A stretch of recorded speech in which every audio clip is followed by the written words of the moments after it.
പ്രാർത്ഥിക്കാം. ഇന്നും കർത്താവിൻ്റെ വലിയ പ്രവൃത്തികളെ നമുക്ക് നേരിട്ട് അനുഭവിക്കുവാൻ കർത്താവിൽ നമുക്ക് ഇടയാകും. നമുക്ക് ഈ സമയം ഒരുമിച്ച് കർത്താവിൻ്റെ തിരുസന്നിധിയിൽ വിശ്വാസ പ്രഖ്യാപനങ്ങളെ ഏറ്റുപറഞ്ഞ് പ്രാർത്ഥിക്കാം. ദൈവം നമ്മളെ സഹായിക്കട്ടെ. കർത്താവായ യേശുവിന്റെ നാമത്തിൽ ഇന്ന് സ്നേഹവന്ദനത്തെ അറിയിക്കുന്നു.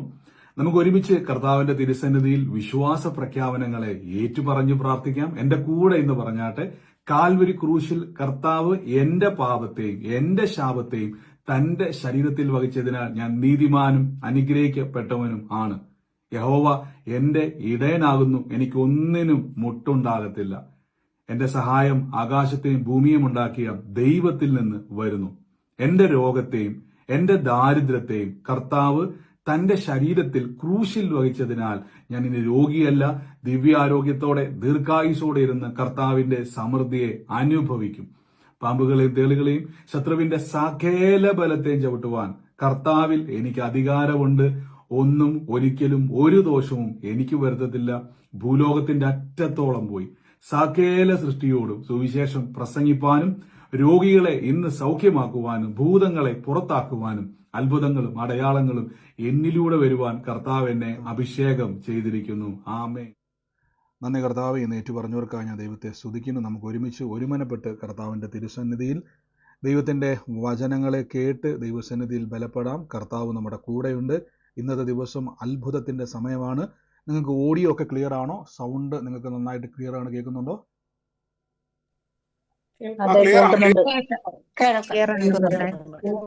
സൗണ്ട് കുറവാ പക്ഷേ,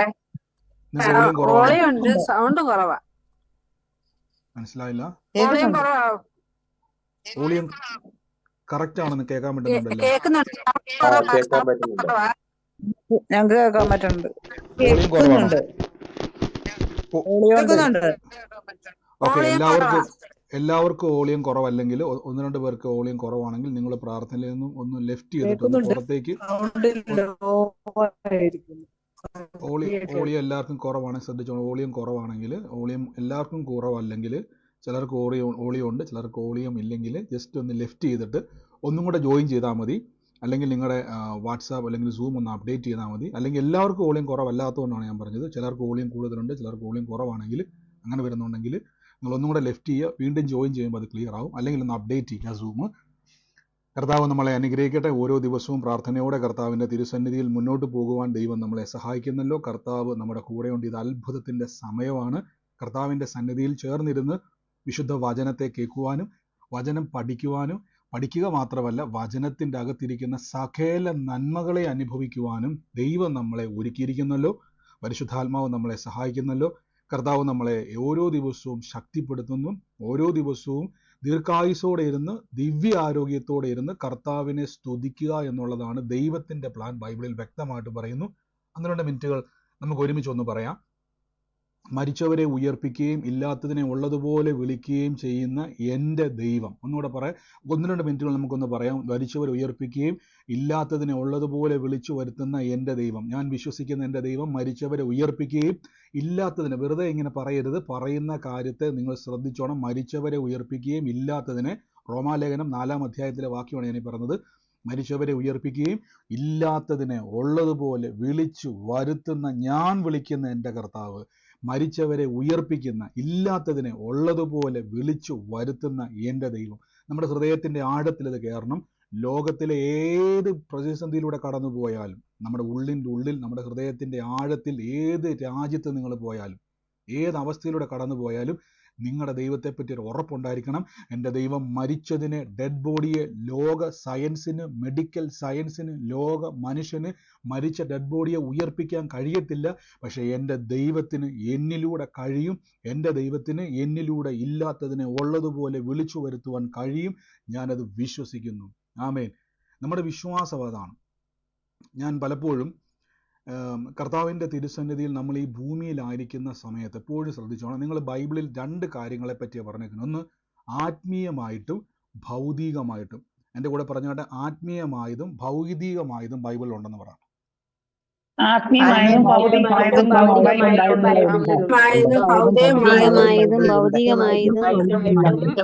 ശ്രദ്ധിച്ചോണം. നിങ്ങൾ കർത്താവിൻ്റെ ശുശ്രൂഷ ചെയ്യുന്ന സമയത്ത് തന്നെ, കർത്താവ് വചനം പ്രസംഗിക്കുന്ന സമയത്ത് തന്നെ അവിടെ ശ്രദ്ധിച്ചു നോക്കിയാൽ മതി. അവിടെ ഒരു കുഷ്ഠരോഗി വരുന്ന സമയത്ത് കുഷ്ഠരോഗിയോട് വചനം പറഞ്ഞിട്ട് പറയുകയാണ്, സഹോദര, ഞാൻ വന്നിരിക്കുന്ന ദൈവരാജ്യം സ്ഥാപിക്കുവാനും നിത്യജീവനെ മനുഷ്യർക്ക് കൊടുക്കുവാനും നിത്യരക്ഷയെ ഭൂമിയിൽ സ്ഥാപിക്കപ്പെടുവാനുമാണ് ഞാൻ വന്നിരിക്കുന്നത്. അതുകൊണ്ട് നീ ബലപ്പെടുക എന്ന് പറയുക മാത്രമല്ല, അവൻ ആ സമയത്ത് അവൻ്റെ ശരീരത്തിൽ അവന് ഭൗതികമായിട്ടൊരു സൗഖ്യം ആവശ്യമായതുകൊണ്ട് അവനെ സൗഖ്യമാക്കുകയും ചെയ്തു. കർത്താവ് ശ്രദ്ധിച്ചോണം, അവിടെ വന്നു കൂടി ആൾക്കാർക്ക് ആഹാരം വിശക്കുന്നതെന്ന് മനസ്സിലായിട്ട് വചനം കേൾക്കാൻ വന്ന ആൾക്കാർക്ക് 5 അപ്പത്തെ 5000 പേർക്ക് പോഷിപ്പിച്ചു. അപ്പോൾ 2 കാര്യം ശ്രദ്ധിച്ചോണം. ഒന്ന്, കർത്താവ് ആത്മീയമായ വചനത്തെ കൊണ്ട് അവരെ പരിപോഷിപ്പിക്കുകയും 2 ഭൗതികമായിട്ട് അവരെ നിറയ്ക്കുകയും ചെയ്തു. അപ്പോൾ 2ഉം ദൈവം നമുക്ക് തരും. എന്നാൽ പലപ്പോഴും നിങ്ങൾ കേട്ടിരിക്കും, ഞാൻ വിശ്വാസ ജീവിതത്തിൽ സുവിശേഷം പ്രസംഗിക്കാൻ തുടങ്ങിയ ഒരു കാലഘട്ടം എന്ന് പറഞ്ഞാൽ ഞാൻ എപ്പോഴും പറയുന്നല്ലേ 2012 കാലഘട്ടത്തിലാണ്. ഞാൻ ഈ സുവിശേഷം പ്രസംഗിക്കാൻ തുടങ്ങിയ കാലഘട്ടത്തിൽ ഒത്തിരി സംശയങ്ങൾ എൻ്റെ അകത്ത് വന്നു. കാര്യം എൻ്റെ ചുറ്റിനുമുള്ള ഒട്ടുമുക്കാലും പ്രസംഗകർ പ്രസംഗിക്കുന്ന പ്രസംഗങ്ങൾ ഞാൻ കേൾക്കുമ്പോൾ ഞാൻ ഈ എപ്പോഴും ദൈവത്തിനൊരു കൃപയോട്ടോ, നമുക്ക് ഈ ബൈബിള് വായിക്കുവാൻ ഒരു കൃപ കിട്ടിയാൽ ഏറ്റവും വലിയ ഭാഗ്യമാട്ടോ. ബൈബിള് കേൾക്കാനല്ല, ബൈബിള് വായിക്കുവാൻ അതൊരു അനുഗ്രഹമാണ്. ബൈബിള് പഠിക്കുന്നത് ഒരു അനുഗ്രഹമാണ്, കർത്താവ് തരുന്ന കൃപയോട്ടോ. അപ്പം ഞാൻ ഈ വചനം വായിക്കുന്ന സമയത്ത് പല പ്രസംഗങ്ങളുമായിട്ട് ചേരുന്നില്ല. ഞാൻ അവരെ ആരെയും വിധിക്കുകയോ കുറ്റപ്പെടുത്തുകയല്ല. നമ്മുടെ കാഴ്ചപ്പാടുകൾ ചിലപ്പോൾ നമ്മൾ പോലും അറിയാതെ നമ്മുടെ ഉള്ളിൽ തെറ്റിദ്ധാരണകൾ വന്ന് കയറാൻ സാധ്യതയുണ്ട്. അപ്പം ഞാൻ എന്ത് ചെയ്തു, ഞാൻ ഈ വചനത്തിൽ ഇങ്ങനെ വായിക്കാൻ തുടങ്ങി, കർത്താവേ, ദൈവവചനത്തിൻ്റെ അകത്തിരിക്കുന്ന പദ്ധതികളെ കാണുവാനും അനുഭവിക്കുവാനും കർത്താവ് ഇടയാക്കണം.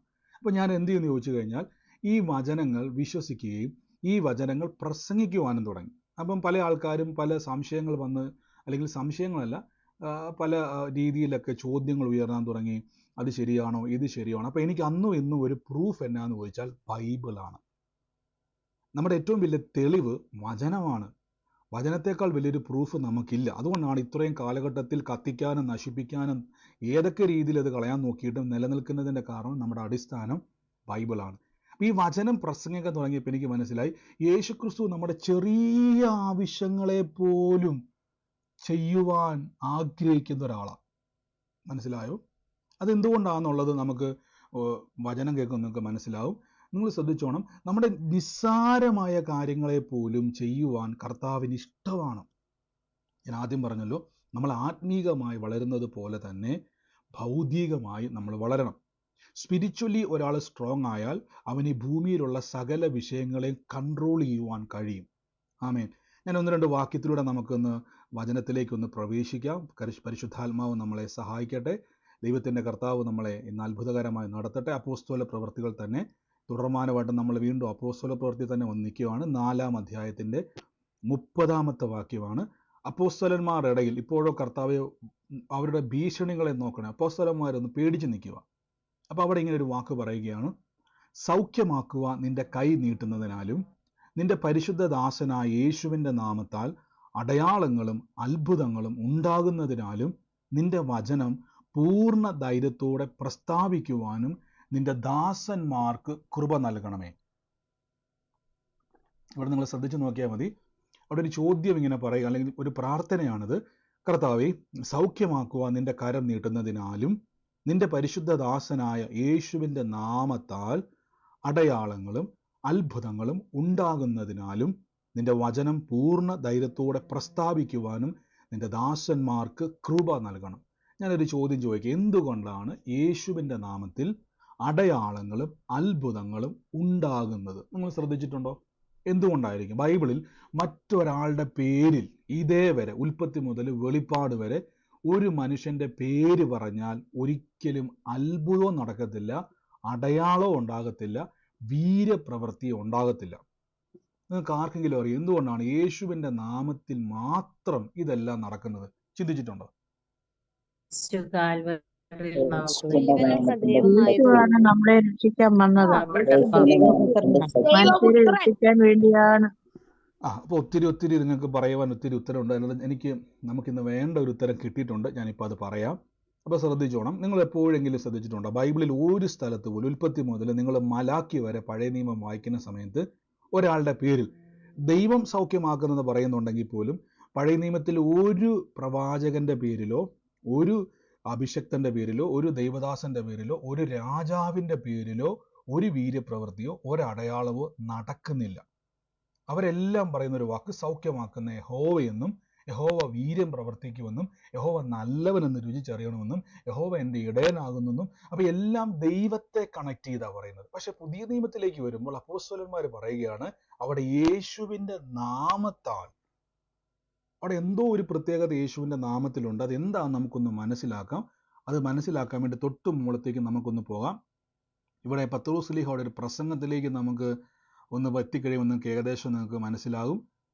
ഈ ഒരു വാക്യം നിങ്ങൾ നോക്കിയാൽ കാണാൻ പറ്റും. അപ്പോസ്തലന്മാർ ഇങ്ങനെ കർത്താവിനെ പ്രസംഗിക്കാൻ തുടങ്ങിയപ്പോഴേക്കും അവർ കർത്താവിൻ്റെ സുവിശേഷം എല്ലാവരിലേക്കും എത്തിക്കാൻ തുടങ്ങി. ആ സമയത്ത് ഈ 11-ാമത്തെ വാക്യത്തിൽ പറയുകയാണ്, വീട് പണിയുന്നവർ തള്ളിക്കളഞ്ഞിട്ട് കോണിൽ മൂലക്കല്ലായി തീർന്ന കല്ല് യേശു തന്നെ, മറ്റൊരുത്തനിലും രക്ഷയില്ല. ശ്രദ്ധിച്ചോണം, മറ്റൊരുത്തനിലും രക്ഷയില്ല.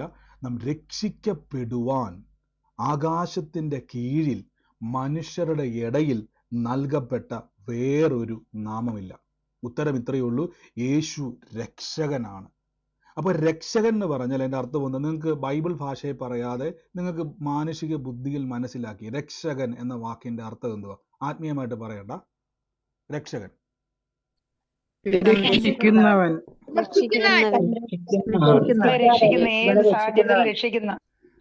രക്ഷിക്കുന്ന വ്യക്തിത്വം. അതായത് രക്ഷിക്കുക എന്ന് പറഞ്ഞാൽ സ്ട്രോങ് ആയിട്ടുള്ള ഒരു വ്യക്തി. അതായത് നിങ്ങൾക്ക് കഴിയാത്തൊരു കാര്യത്തെ നിങ്ങളെക്കാൾ സ്ട്രോങ് ആയ ഒരു വ്യക്തിത്വം വന്ന് നിങ്ങളെ ഹെൽപ്പ് ചെയ്യുന്നതിന് നമ്മൾ പറയും രക്ഷകൻ എന്ന് പറയുന്നത്.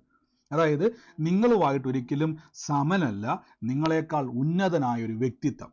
അതായത് നിങ്ങൾക്ക് ഒരിക്കലും രക്ഷപ്പെടാൻ കഴിയാത്തൊരു കാലഘട്ടത്തിൽ, ഒരു സമയത്ത്, ഒരു വിഷയത്തിൽ നിങ്ങളെ സഹായിക്കുവാൻ ഒരു വ്യക്തി ഇറങ്ങി വന്ന് നിങ്ങളെ രക്ഷിക്കുമ്പോൾ നിങ്ങൾ പറയും രക്ഷകൻ. അതിൻ്റെ അർത്ഥം നിങ്ങളെക്കാൾ സ്ട്രോങ് ആയിട്ടുള്ള ഒരു പേഴ്സൺ. മനസ്സിലാകുന്നുണ്ടോ? അതായത് യേശു രക്ഷകനായതിൻ്റെ കാരണം ഈ ലോകത്തിലെ ഒരു മനുഷ്യനും കഴിയാത്ത ഒരു എക്സ്ട്രാ ഓർഡിനറി പേഴ്സണാലിറ്റി യേശുവിനുണ്ട്. അത് മറ്റൊന്നുമല്ല, യെശയ്യാ പ്രവാചകൻ പറയുന്നു, അവൻ അത്ഭുത മന്ത്രി, വീരനാം ദൈവം, നിത്യപിതാവ്, സമാധാനത്തിൻ്റെ പ്രഭു. ഇപ്പം മനസ്സിലായോ? ഇത്രയും ക്വാളിറ്റികൾ നിറഞ്ഞിരുന്ന ഒരു വ്യക്തിത്വമാണ് യേശു. അതായത് മറ്റൊരുത്തനിലും രക്ഷയില്ല. എൻ്റെ അർത്ഥം ലോകത്തിലെ ഒരു മനുഷ്യനും കഴിയാത്തതിനെ സാധിക്കുവാൻ കഴിയുന്ന ഒരേ ഒരു വ്യക്തി യേശു മാത്രമാണ്. ഓക്കെ, റീത്ത സഹോദരി സ്വോത്ര വചനം ഇട്ടിട്ടുണ്ട്, യെശയ്യാവ് 9:6. ഞാൻ നിങ്ങൾക്ക് ആ വാക്യം ഒന്ന് പ്രൊജക്റ്റ് ചെയ്യാം. യെശയ്യാവ് 9:6 നിങ്ങൾക്ക് അവിടെ കാണാൻ പറ്റും. ഞാൻ ആ വാക്യം ഇന്ന് റെഫറൻസ് ആയിട്ട് എടുക്കാൻ വേണ്ടി വെച്ചതല്ല. യെശയ്യാവ് 9:6 നിങ്ങൾക്ക് ഇവിടെ കാണാൻ പറ്റും. ആ വാക്യത്തിൽ അവിടെ ഇങ്ങനെ കൊടുത്തിരിക്കുന്നത് എനിക്ക് ഏറ്റവും ഇഷ്ടപ്പെട്ട ഒരു വാക്യമാണ്.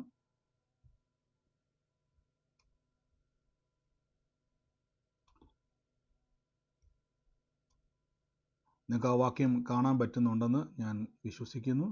ഇവിടെ കൊടുത്തിരിക്കുകയാണ്, നമുക്കൊരു ശിശു ജനിച്ചിരിക്കുന്നു, നമുക്കൊരു മകൻ നൽകപ്പെട്ടിരിക്കുന്നു, ആധിപത്യം അവൻ്റെ തോളിലുണ്ട്, അവൻ അത്ഭുത മന്ത്രി, വീരനാം ദൈവം, നിത്യപിതാവ്, സമാധാനത്തിൻ്റെ പ്രഭു എന്ന് വിളിക്കപ്പെടും. ശ്രദ്ധിച്ചോണം, നിങ്ങൾ ഈ ക്വാളിറ്റി നോക്കിയാണ്. ഒന്ന്, ആധിപത്യം അവൻ്റെ തോളിലുണ്ട്. അതിൻ്റെ അർത്ഥം ആധിപത്യം, അധികാരത്തിൻ്റെ ആ ഒരു രാജ്യത്വം യേശുവിൻ്റെ തോളിലുണ്ട്. ഒന്ന്, അവൻ അത്ഭുത മന്ത്രി, വീരനായ ദൈവം. ശ്രദ്ധിച്ചു ആ വാക്ക് നോക്കിയ, വീരനായ പടയാളി, വീരനായ രാജാവ് എന്നല്ല പറയുന്നത്, ദൈവം, നിത്യനായ പിതാവ്, സമാധാനത്തിൻ്റെ പ്രഭു. സാക്ഷാൽ ദൈവത്തിന് കൊടുക്കുന്ന അതേ അഡ്രസ്സ് തന്നെ യേശുവിൻ്റെ മേലേക്ക് വരികയാണ്. അതുകൊണ്ടാണ് യേശുവിനെ രക്ഷകൻ എന്ന് പറയാൻ കാരണം. അതുകൊണ്ടാണ് ശിഷ്യന്മാർ പറഞ്ഞത് യേശുവിൻ്റെ നാമത്തിൽ അത്ഭുതങ്ങളും അടയാളങ്ങളും നടക്കും. അതിൻ്റെ അർത്ഥം യേശു രക്ഷകനാണ്. ഇപ്പം നിങ്ങൾക്ക് മനസ്സിലായോ? ഞാൻ പലപ്പോഴും ഞാൻ ആദ്യമൊക്കെ പ്രസംഗിക്കുന്ന സമയത്ത് ആളുകൾ ഇങ്ങനെ ഒരു തെറ്റിദ്ധാരണ പറയാറുണ്ടായിരുന്നു, ഈ രോഗസൗഖ്യത്തിലോ അത്ഭുതത്തിലോ ഒന്നുമല്ല കാര്യം, കർത്താവിൻ്റെ സുവിശേഷത്തിലാണ്. നിങ്ങൾ സുവിശേഷം മൊത്തം പഠിച്ചാൽ മതി. ഒരു വ്യക്തി രോഗിയാകുന്നതിൻ്റെ പിന്നിൽ ദൈവം അവന് രോഗം കൊടുക്കുന്നതല്ല. രോഗത്തിൻ്റെ പിന്നിൽ ഒരു കാരണമുണ്ട്. രോഗം വരാനൊരു കാരണമുണ്ട്. ഉൽപ്പത്തിയിൽ അന്വേഷിച്ചു പോയി കഴിഞ്ഞാൽ ദൈവം മനുഷ്യനെ രോഗിയായിട്ടോ ആപത്തിലും അനർത്ഥത്തിലും ദുഃഖത്തിലും കഷ്ടതയിലും പ്രയാസത്തിലും തകർച്ചയിലും കുടുംബജീവിതത്തിൽ ഐക്യത ഇതൊന്നും ഇല്ലാത്ത അവസ്ഥയിലല്ല സൃഷ്ടിച്ചത്. ഇതെല്ലാം അവൻ്റെ മേലേക്ക് വന്നതാ. ഒരു കണക്കിന് പറഞ്ഞാൽ പാപനിമിത്തം അവന് വന്ന ബന്ധനങ്ങളാണ് ഈ പ്രശ്നങ്ങൾ. ശ്രദ്ധിച്ചോണം. അപ്പൊ യേശു ആകുന്ന രക്ഷകൻ നിങ്ങളുടെ വീട്ടിലേക്ക് വന്നാൽ യേശുവിൻ്റെ പ്രത്യേകത നിങ്ങളുടെ ജീവിതത്തിൽ നിങ്ങൾ കുടുങ്ങിയ ബന്ധനങ്ങളിൽ നിന്ന് നിങ്ങൾ പുറത്തു കൊണ്ടുവരിക എന്നതാണ് രക്ഷകന്റെ ചുമതല. ഇപ്പൊ നിങ്ങൾക്ക് മനസ്സിലായോ? നിങ്ങൾ എപ്പോഴും ഓർത്തോണം, ദൈവത്തിന് ഒരിക്കലും നിങ്ങൾ രോഗിയാകുന്നത് സന്തോഷമല്ല. എൻ്റെ കൂടെ പറഞ്ഞോട്ടെ, ദൈവത്തിന് ഒരിക്കലും എൻ്റെ തകർച്ചയിൽ സന്തോഷമില്ലെന്ന് പറ. ദൈവത്തിന് ഒരിക്കലും ദൈവത്തിന് സന്തോഷമില്ല. എന്റെ തകർച്ചയിൽ സന്തോഷമില്ല. നമ്മളെപ്പോഴും പഠിച്ചോണം, നമ്മളെപ്പോഴും ശ്രദ്ധിച്ചോണം. കർത്താവിന് ഒരിക്കലും നിങ്ങളെ ദൈവം തെരഞ്ഞെടുത്തിരിക്കുന്നത്, ഞാൻ ആ ഒരു തെരഞ്ഞെടുപ്പിലേക്ക് ഒന്ന് പോകാം. പെട്ടെന്ന് തന്നെ ആൾക്കാർ ഒരു വാക്യം ഒന്ന് വേഗത്തെടുക്കാവോ. 1 കൊരിന്ത്യർ ലേഖനത്തിലെ വാക്യമാണ്. ബലമുള്ളതിനെ ലജ്ജിപ്പാൻ ദൈവം ലോകത്തിൽ ബലഹീനവും കുലഹീനവും നികൃഷ്ടവും ഏതുമില്ലാത്തതിനെ തിരഞ്ഞെടുത്തു. 1 കൊരിന്ത്യർ ലേഖനം 1-ാം അധ്യായത്തിലെ വാക്യമാണ്. ആ വാക്യം ഒന്ന് വേഗത്തിൽ ആരെങ്കിലും ഒന്ന് പെട്ടെന്നൊന്ന് ടൈപ്പ് ചെയ്തിട്ട് ആ വാക്യം അവിടെ ഇങ്ങനെ പറഞ്ഞിരിക്കും, നമ്മളെ ദൈവം തെരഞ്ഞെടുത്തിരിക്കുന്നത് ലോകത്തിൽ ബലമുള്ളതിനെ ലജ്ജിപ്പാൻ ദൈവം ലോകത്തിൽ ബലഹീനനും കുലഹീനനും നികൃഷ്ടനും ഏതുമില്ലാത്തതിനെ തിരഞ്ഞെടുത്തത്. അതിൻ്റെ അർത്ഥം ഞാൻ നിങ്ങൾക്ക് പെട്ടെന്ന് മനസ്സിലാകാൻ വേണ്ടി പറയാം. നിങ്ങളുടെ വീട്ടിൻ്റെ അകത്ത് ഞാൻ നിങ്ങളുടെ വീട്ടിലോട്ട് ഗസ്റ്റായിട്ട് ഒരു ദിവസം വന്നെന്നിരിക്കട്ടെ. ഒരു ദിവസം നിങ്ങളുടെ വീട്ടിലോട്ട് ഞാൻ വരുമോ. അപ്പോൾ വരുന്ന സമയത്ത് നിങ്ങൾ എനിക്ക് ഉറപ്പായിട്ട് ഒരു ചായ തരാൻ സാധ്യതയുണ്ടോ? ഉണ്ടോ ഇല്ലയോ?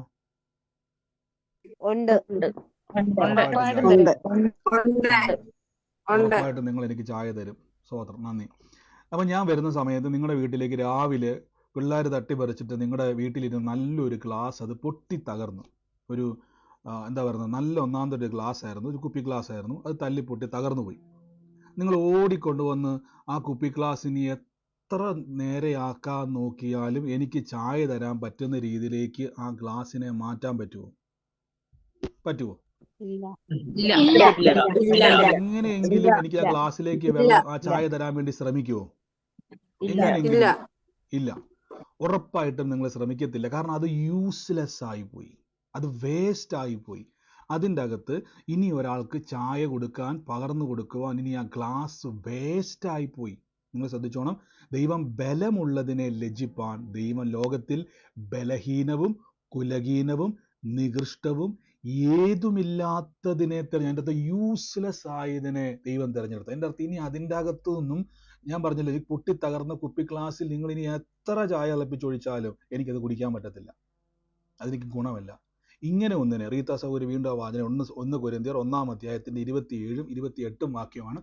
ആ വാക്യം കൂടെ ഒന്ന് കോപ്പി പേസ്റ്റ് ചെയ്തിട്ടേക്കോ, എല്ലാവർക്കും കൂടെ കാണുന്ന രീതിയിൽ.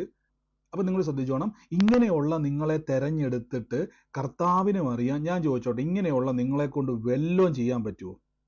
കുപ്പി ഗ്ലാസ് പൊട്ടി തകർന്ന അവസ്ഥയാണ് നമ്മുടെ അവസ്ഥ. വല്ലതും പറ്റുമോ നമ്മളെ കൊണ്ട്? നിങ്ങൾ എക്സ്ട്രാ വാക്കിയിട്ടുണ്ട്, ഡോക്ടർ ആ വാക്ക് ചെയ്തിട്ടുണ്ട്, രാകേഷ് ഡോക്ടർ ആ വാക്കിയിട്ടുണ്ട്, ജ്ഞാനികളെ ലജ്ജിപ്പാൻ ദൈവം ലോകത്തിൽ. ഇങ്ങനെയുള്ള നിങ്ങളെ കൊണ്ട് വല്ലതും പറ്റുമോ?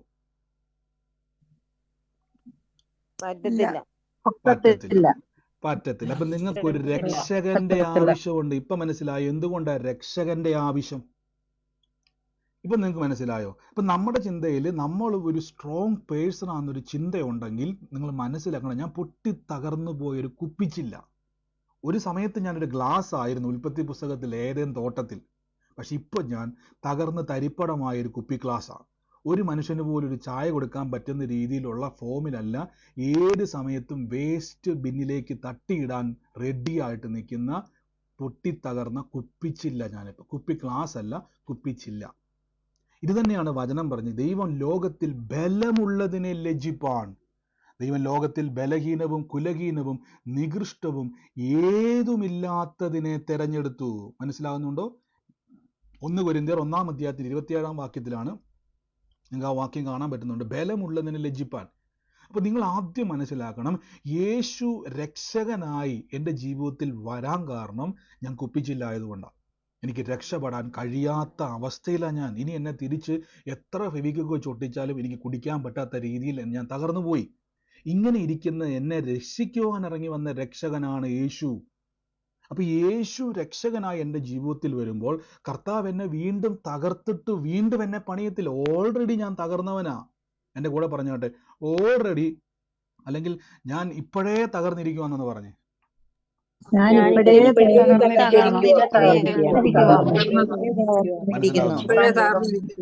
അപ്പൊ ഇത്രയും തകർന്നിരിക്കുന്ന നിങ്ങളെ പിന്നെയും തകർത്തിട്ട് ദൈവം ഒരിക്കലും എന്ത് ചെയ്യത്തില്ല, ഒന്നും ചെയ്യാൻ പോകത്തില്ല. അപ്പൊ ദൈവം എന്ത് ചെയ്യും? നിങ്ങളെ പണിതെടുക്കും. ഇപ്പൊ മനസ്സിലായോ?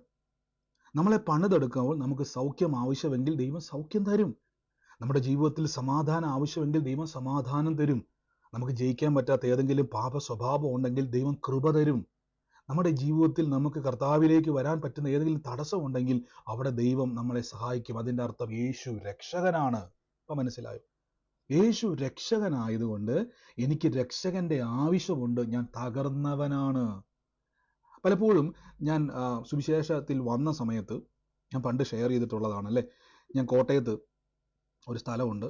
കോട്ടയത്ത് നിങ്ങൾക്ക് കേട്ടിട്ടുണ്ടോ എന്ന് എനിക്കറിയത്തില്ല, കോട്ടയംകാർക്ക് അറിയായിരിക്കും. വടവാതൂർ എന്ന് പറയുന്നത് നമ്മുടെ കോട്ടയത്ത് പ്രാർത്ഥന നടന്ന സ്ഥലത്ത് തന്നെ വടവാതൂർ എന്ന് പറഞ്ഞ സ്ഥലമുണ്ട്. MRFൻ്റെ ഒക്കെ ഒരു ഇതുള്ളതാണ്. അപ്പോൾ അവിടെ എനിക്കറിയാവുന്ന ഒരു സുഹൃത്തുമായിട്ട് ഞങ്ങൾ നിൽക്കുന്ന സമയത്ത് ഒരു ചെറുപ്പക്കാരനെ പരിചയപ്പെട്ടു. ഞാൻ അടയാളമൊന്നും പറയത്തില്ല, അപ്പോൾ നിങ്ങൾക്ക് പരിചയമുള്ള മനുഷ്യനായിരിക്കും. അപ്പോൾ അദ്ദേഹം പറയുന്നൊരു വാക്ക് ഇപ്പോഴും എൻ്റെ ഓർമ്മയുണ്ട്. ഞങ്ങൾ അദ്ദേഹത്തിലേക്ക് പോകാനൊരു സാഹചര്യമുണ്ട്.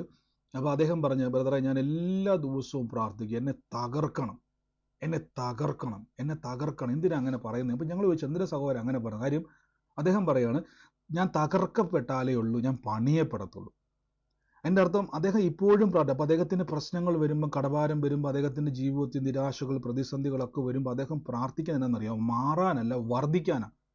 അപ്പം ഞാൻ ചോദിച്ചു, എന്തുകൊണ്ടാണ് സഹോദരൻ നിങ്ങൾ ഇങ്ങനെ പ്രാർത്ഥിക്കുന്നത്? അപ്പോൾ അദ്ദേഹം പറയുകയാണ്, ഞാൻ തകർന്നാലേ എനിക്ക് താഴ്മ ഉണ്ടാകത്തുള്ളൂ. മനസ്സിലാകുന്നുണ്ട്? അപ്പോൾ ഇദ്ദേഹത്തിൻ്റെ ഉള്ളിൽ കയറിക്കൂടിയ ഒരു ചിന്തയാണ്, ഇദ്ദേഹം തകർന്ന് തരിപ്പടമായെങ്കിൽ മാത്രമേ ദൈവത്തിന് ഉപയോഗിക്കാൻ പറ്റത്തുള്ളൂ. നിങ്ങളൊരു കാര്യം മനസ്സിലാക്കണം, നിങ്ങൾ യൂസ്ലെസ് ആണ്. എൻ്റെ കൂടെ മടിയില്ലെങ്കിൽ ഒന്ന് പറയാമോ, ഞാനൊരു യൂസ്ലെസ് ആണെന്ന് പറ.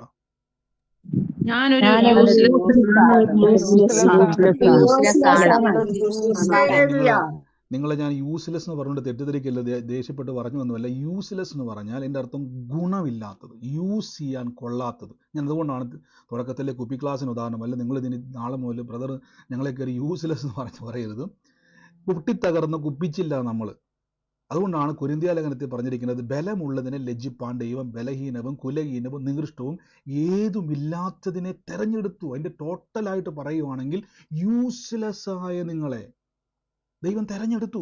എന്തിനാണ്? ലോകത്തിൽ ബലമുള്ളതിനെ ലജ്ജിപ്പാൻ, ജ്ഞാനികളെ ലജ്ജിപ്പാൻ, ലോകത്തിൽ ജീവനുള്ളൊരു ദൈവത്തിന് ഉണ്ടെന്ന് ലോകക്കാരുടെ നടുവിൽ വെളിപ്പെടുത്തുവാൻ തകർന്ന് തരിപ്പടമായ നിങ്ങളെ തമ്പുരാൻ തിരഞ്ഞെടുത്തു. ഞാൻ പലപ്പോഴും പറയാറില്ലേ, ഇന്ന് നിങ്ങളെ ശുശ്രൂഷിക്കുവാൻ ഞാൻ നിൽക്കുമ്പോൾ ഞാൻ മിടുക്കനായതുകൊണ്ടല്ല, നിങ്ങളെക്കാൾ ഏറ്റവും യൂസ്ലെസ് ആയതുകൊണ്ടാണ്. നിങ്ങളെക്കാൾ ഏറ്റവും വലിയ യൂസ്ലെസ് ആരാന്ന് വെച്ചാൽ ഞാൻ. അതുകൊണ്ടാണ് ദൈവം എന്നെ തിരഞ്ഞെടുത്തത്. അതുകൊണ്ടാണ് ബൈബിൾ പറഞ്ഞിരിക്കുന്നത്, ബലമുള്ളതിനെ ലജ്ജിപ്പാൻ ദൈവം ലോകത്തിൽ ബലഹീനവും കുലഹീനവും നികൃഷ്ടവും ഏതുമില്ലാത്തതിനെ തിരഞ്ഞെടുത്തു. എന്തിനാണെന്നറിയാവോ? ദൈവത്തിൻ്റെ ശക്തി എന്നൊന്ന് വെളിപ്പെടുത്താൻ വേണ്ടി. ഇനി ബലവാനെ തിരഞ്ഞെടുത്താൽ എന്നാ പറയുന്നറിയാവോ? അവന് മഹത്വം ദൈവത്തിന് കൊടുക്കത്തില്ല. അവൻ പറയും, ഞാൻ കഷ്ടപ്പെട്ട് നേടിയെടുത്ത ദൈവം സഹായിച്ചു, അത്രയേ ഉള്ളൂ. ഇപ്പം മനസ്സിലായോ? അതുകൊണ്ടാണ് നിങ്ങൾ പഠിക്കുന്ന പിള്ളേരെ പഠിപ്പിക്കണം, മിടുക്കനാന്ന് പറഞ്ഞ് പഠിപ്പിക്കാതെ ദൈവം നിന്നെ മിടുക്കനാക്കുമെന്ന് പഠിപ്പിക്കണം. മനസ്സിലാകുന്നുണ്ടോ? നിങ്ങളോട് തന്നെ പറയണം, കർത്താവ് എന്നെ സഹായിക്കും, എന്നെ ശക്തനാക്കുന്ന യേശു മുഖാന്തരം ഞാനൊരു അത്ഭുതം അനുഗ്രഹമായി തീരുമെന്ന് പറയണം. ആമേൻ, ഹല്ലേലൂയ. അപ്പം ഞാൻ അദ്ദേഹത്തോട് ഞങ്ങൾ കുറേ നേരം പറയാൻ ശ്രമിച്ചു, പക്ഷെ അദ്ദേഹത്തിൻ്റെ ആഴത്തിൽ ആ ഒരു ടീച്ചിങ് കിടക്കുന്നതുകൊണ്ട് വലിയ ബുദ്ധിമുട്ടാണ്. മനസ്സിലാകുന്നുണ്ട്? അതുകൊണ്ടാണ് ഞാൻ പറഞ്ഞത്, ആവശ്യമില്ലാത്ത ടീച്ചിങ്ങുകൾ നിങ്ങൾ കേൾക്കാൻ പോലും എപ്പോഴും ബൈബിൾ പരിശോധിക്കണം. നമ്മൾ മിടുക്കന്മാരല്ല. ഞാൻ തന്നെ എൻ്റെ വീട്ടിൽ ഇപ്പം എനിക്കിഷ്ടപ്പെട്ട ഒരു എന്താ പറയുന്നത് പല കാര്യങ്ങളുണ്ടായിരുന്നു, പക്ഷെ അതിപ്പോൾ എനിക്ക് ഉപയോഗിക്കാൻ പറ്റത്തില്ല. ഞാൻ ഒരു സമയത്ത് നന്നായി കൊണ്ടു നടന്ന പല സാധനങ്ങളും ഇപ്പം അതെല്ലാം വേസ്റ്റ് ബിന്നിൽ കൊണ്ടിട്ട് ഞാൻ കഴിഞ്ഞ ദിവസം ഓർക്കുമായിരുന്നു, എനിക്ക് ഏറ്റവും ഇഷ്ടപ്പെട്ട ഒരു സാധനം അത് താഴെ വീണത് പൊട്ടിപ്പോയി. എനിക്ക് ഏറ്റവും ഇഷ്ടപ്പെട്ട സാധനമായിരുന്നു, ഞാനത് എപ്പോഴും ഉപയോഗിക്കുന്ന ഒരു സാധനമായിരുന്നു. പക്ഷേ അത് എന്തായി തീർന്നു? ഇപ്പോൾ അതെനിക്ക് യൂസ്ലെസ് ആയതുകൊണ്ട് ഞാനിപ്പോൾ എന്ത് ചെയ്തു? അതിനെ വേസ്റ്റ് ബിന്നിലിട്ടു. ഇനി അതിൻ്റെ അകത്തൊന്നും ഞാൻ ഒരിക്കലും എടുത്ത് എന്ത് ചെയ്യത്തില്ല, പഴയ പോലെ അതിനെ ഉപയോഗിക്കത്തില്ല. അത് വേസ്റ്റാണ്. പക്ഷേ യേശു എടുക്കും കേട്ടോ. യേശു രക്ഷകനാണ്. യേശുവിന് നിങ്ങളെ റിപ്പയർ ചെയ്യാൻ കഴിയും. യേശു ഒരിക്കലും നിങ്ങളെ തകർത്ത് തരിപ്പടമാക്കിയിട്ട് പിന്നെയും പണിയത്തില്ല. ബൈബിളൊരു വാക്യമുണ്ട്, അവൻ ചതഞ്ഞ ഓടെ എന്ത് ചെയ്യത്തില്ല. ആ വാക്യം നിങ്ങൾ ഓർക്കുന്നുണ്ട്, പുകയുന്ന തീയെ എന്ത് ചെയ്യാറില്ല, കെടുത്താറില്ല, ചതഞ്ഞ ഓടെ എന്ത് ചെയ്യാറില്ല. ഓർമ്മയുണ്ടോ ആ വാക്യം? ചതഞ്ഞ ഓടെ എന്ത് ചെയ്യാറില്ല, ആർക്കെങ്കിലും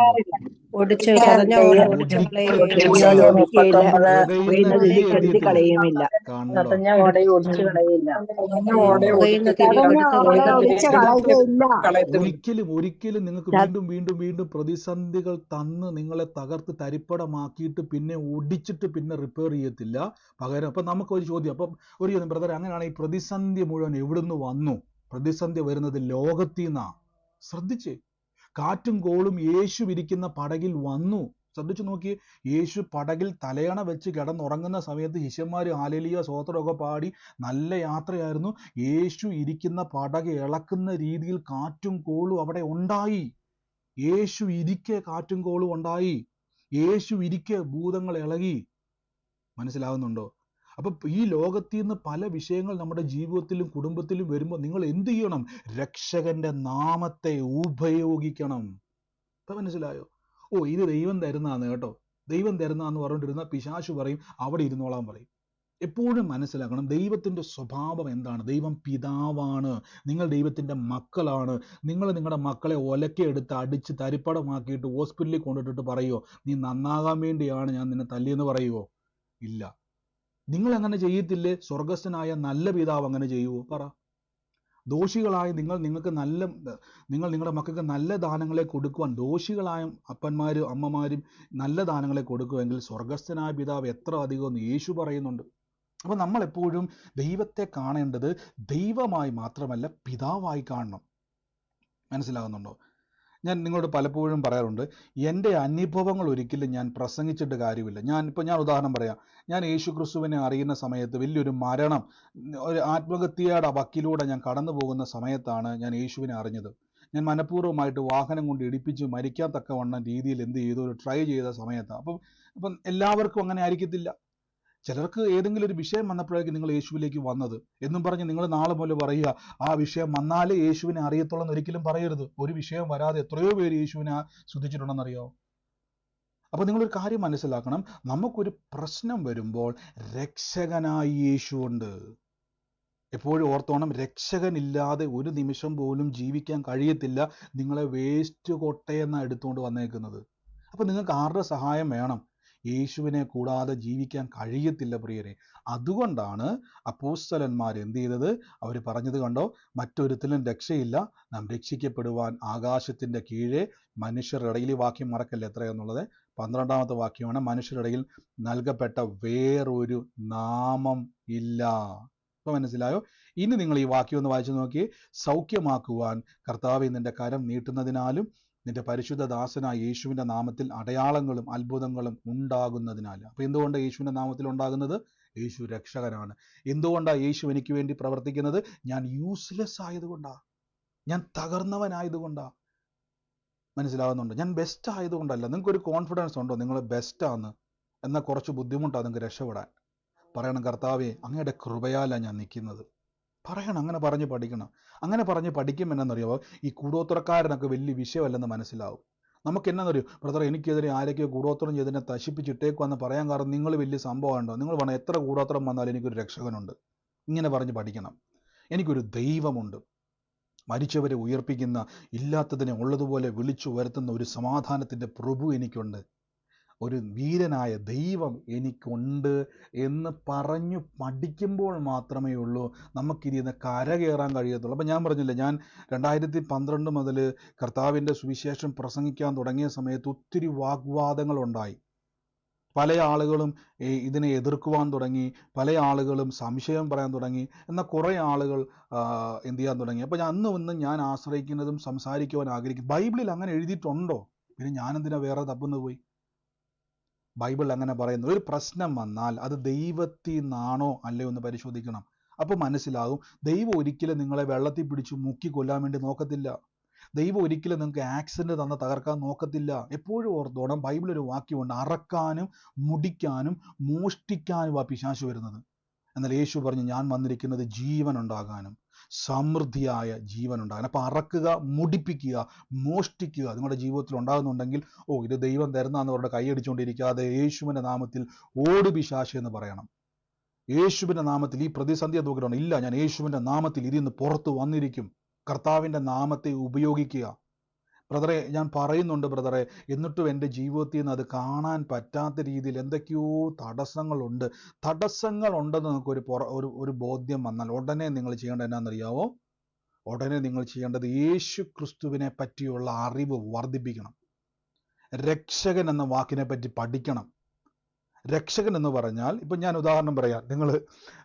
നമ്മൾ പലപ്പോഴുമൊക്കെ ഒരു പ്രശ്നം നിങ്ങളുടെ ജീവിതത്തിൽ ഉണ്ടാക്കിയിട്ട് വലിയൊരു പ്രശ്നം, ഞാൻ നിങ്ങളിപ്പം ഉദാഹരണമായിട്ട് ഇപ്പം ഞാൻ തോമസ് ബ്രദറിന് വലിയൊരു പ്രശ്നം ഉണ്ടാക്കുക, എന്നിട്ട് ഞാൻ തോമസ് ബ്രദറിനെ വന്ന് രക്ഷിക്കുമ്പം യഥാർത്ഥത്തിൽ ഞാൻ രക്ഷകനാണോ അല്ലയോ? നിങ്ങൾ പറ. ഒരു പ്രശ്നം ഞാൻ തന്നെ ഉണ്ടാക്കിയിട്ട് ഞാൻ തോമസ് ബ്രദറിനെ രക്ഷിച്ചാൽ ഞാൻ രക്ഷകനാണോ? അല്ല അല്ല. അല്ല അല്ല അല്ല അല്ല ഇനി ഞാൻ ഒന്ന് ശ്രദ്ധിച്ചോണം. ഇപ്പൊ ഞാൻ ചോദിക്കാൻ പോണ. അപ്പൊ ഇനി ഒരു കാര്യം ശ്രദ്ധിച്ചോണം. പെട്ടെന്ന് നിങ്ങൾ ഉത്തരം പറയാം. ഞാൻ ഈ ഒറ്റ വാക്കിൽ ഉത്തരം പറയാന്ന് പറഞ്ഞാൽ എനിക്കറിയാം നിങ്ങൾ വലിയ പണ്ഡിതന്മാരെ പോലെ എക്സ്പ്ലെയിൻ ചെയ്യും. അതുകൊണ്ട് ഞാൻ എക്സ്പ്ലെയിൻ ചെയ്യാണ്ടെന്ന് പറയുന്നത്. അങ്ങനെയാണെങ്കിൽ ഞാൻ പറഞ്ഞു, ഇപ്പൊ തോമസ് ബ്രദറിനെ ഞാനൊരു പ്രശ്നം ഉണ്ടാക്കിയിട്ട് ഒരു പ്രശ്നം നിർമ്മിച്ചിട്ട് ഞാൻ തോമസ് ബ്രദറിനെ രക്ഷിക്കാൻ വന്നാൽ ഞാൻ രക്ഷകനല്ല, ഞാനൊരു ബിസിനസ്സുകാരനാണ്. അതായത് ഞാൻ രക്ഷകനാകാൻ ശ്രമിക്കുക, ഞാൻ യഥാർത്ഥത്തിൽ രക്ഷകനല്ല. കാര്യം ഞാൻ തന്നെ ഒരു പ്രശ്നം ഉണ്ടാക്കി, എന്നിട്ട് ഞാൻ തന്നെ എന്ത് ചെയ്യുക? അപ്പോൾ ഒരു ചോദ്യം, ആ പ്രശ്നം ഉണ്ടാക്കാതിരുന്നാൽ പോരെ? അങ്ങനെയെങ്കിൽ യഥാർത്ഥത്തിൽ രക്ഷകൻ എന്ന് പറയുന്ന അർത്ഥം എന്തുമായിരിക്കും? എക്സ്പ്ലെയിൻ ചെയ്യാതെ ഒറ്റ വാക്കി പറയാൻ പറ്റുമോ? എന്തായിരിക്കും രക്ഷകൻ?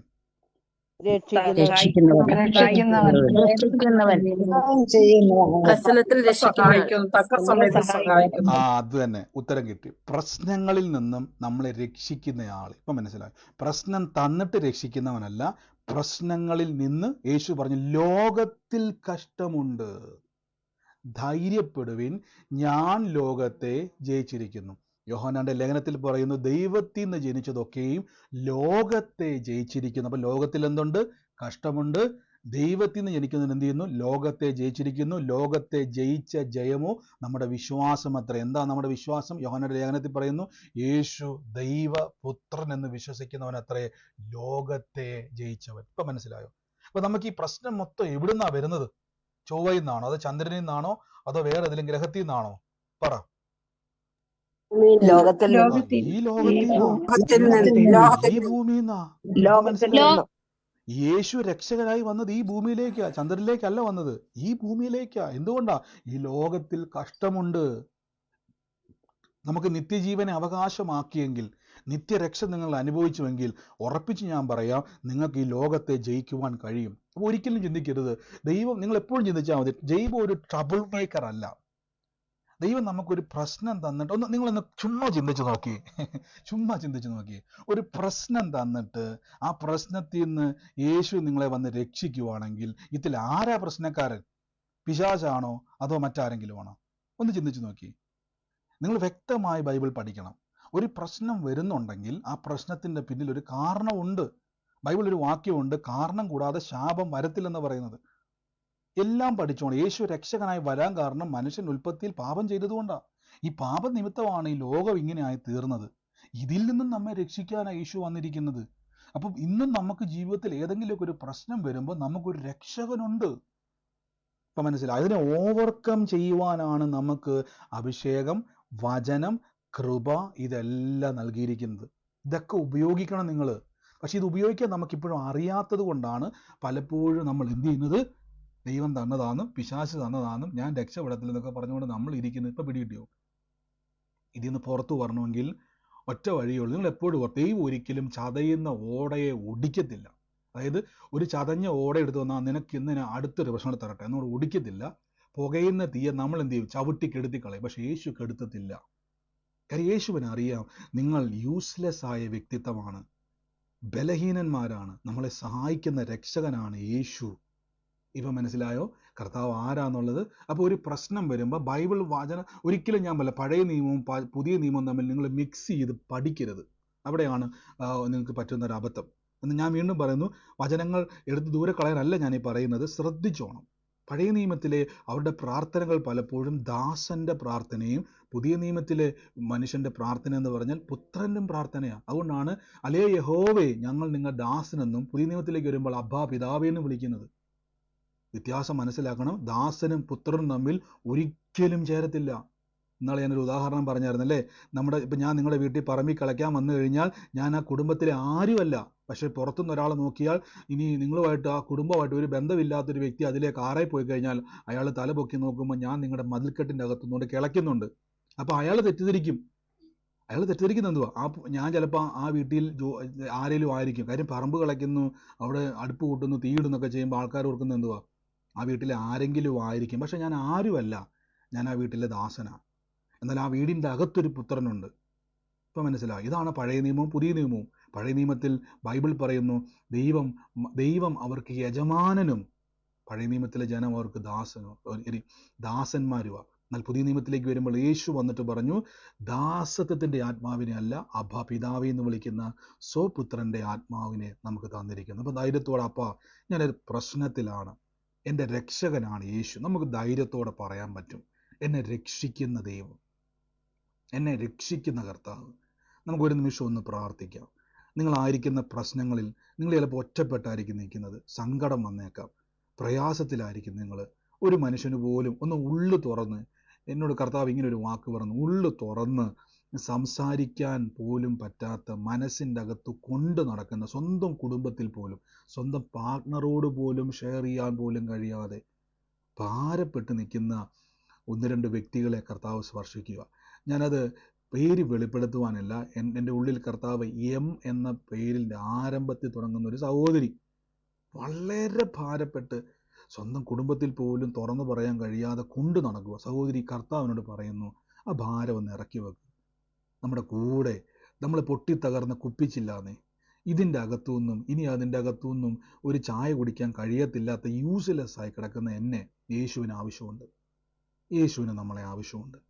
കർത്താവിന് എന്നെ സഹായിക്കാൻ പറ്റും, കർത്താവിന് എന്നെ ജയിപ്പിക്കാൻ പറ്റും, കർത്താവിന് എന്നെ സൗഖ്യമാക്കുവാൻ പറ്റും. ഈ നിമിഷം എല്ലാവരും അങ്ങനെ പറഞ്ഞു, എനിക്കൊരു രക്ഷകനുണ്ട്, എനിക്കൊരു ദൈവമുണ്ട്, എന്നെ കൈവിടാത്തവൻ, എന്നെ മാനിക്കുന്നവൻ, എന്നെ ഉയർത്തുന്നവൻ, എന്നെ സഹായിക്കുന്നവൻ, എൻ്റെ തകർച്ചയിൽ എൻ്റെ കൂടെ വന്നിരിക്കുന്ന ആളല്ല, എൻ്റെ തകർച്ചയിൽ നിന്നും എന്നെ രക്ഷിക്കുന്ന എൻ്റെ രക്ഷകനാണ്.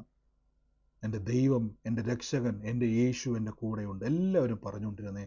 ഇന്ന് നിങ്ങളുടെ ഭവനത്തിൽ നിങ്ങളായിരിക്കുന്ന പ്രതിസന്ധികളിൽ നമുക്കറിയാം, ഈ ലോകത്തിൽ എല്ലാവർക്കും കരയാൻ പറ്റുമെന്നേ, ലോകത്തിൽ എല്ലാവർക്കും കരയാൻ പറ്റും.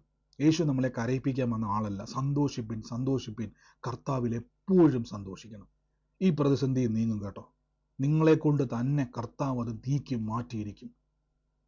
നിങ്ങളെ കൊണ്ട് തന്നെ കർത്താവ് അത് മാറ്റും. നമ്മൾ ഈ കഷ്ടതയും ദുരിതവും പിടിച്ചുകൊണ്ടിരിക്കരുത്. ഞാൻ വീണ്ടും പറയുന്നു, നിങ്ങൾ നിങ്ങളുടെ മക്കൾക്ക് ഇങ്ങനെ കൊടുക്കുന്നവരാണെങ്കിൽ ഉറപ്പിച്ചോ, നിങ്ങൾക്കും അത് കിട്ടിയിരിക്കും.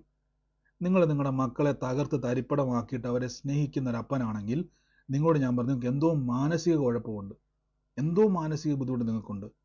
നിങ്ങൾ മക്കളെ തകർത്തിട്ടാണ്. ബാലശിക്ഷ ബൈബിളിലുണ്ട്. പക്ഷെ തകർത്ത് തരിപ്പടമാക്കിയിട്ട് ഒരിക്കലും ദൈവം നിങ്ങളെ സ്നേഹിക്കുന്ന ആളല്ല. പിതാവ് നിങ്ങളെ അങ്ങനെ സ്നേഹിക്കേണ്ട ഒരു ഗതികേട് ദൈവത്തിനില്ല. അങ്ങനെ ഒരു ഗതികേട് ദൈവത്തിനുണ്ടായിരുന്നെങ്കിൽ യേശുവിനെ അയക്കത്തില്ല. യേശുവിനെ അയച്ചതിൻ്റെ കാരണം പഴയ നിയമത്തിൽ തന്നെ പറയുന്നുണ്ട്, മിസ്രൈമിലെ എൻ്റെ ജനത്തിൻ്റെ ഊഴിക വിചാരകന്മാർ നിമിത്തമുള്ള കഷ്ടത ഞാൻ കേട്ടു, അവരുടെ നിലവിളി ഞാൻ കേട്ടു, അവരെ വിടിവിപ്പാൻ ഞാൻ ഇറങ്ങി വന്നുവെങ്കിൽ, പുതിയ നിയമത്തിൽ നിങ്ങളെ രക്ഷിക്കുവാൻ യേശു സാക്ഷാൽ രക്ഷകൻ ഇറങ്ങി വന്നു.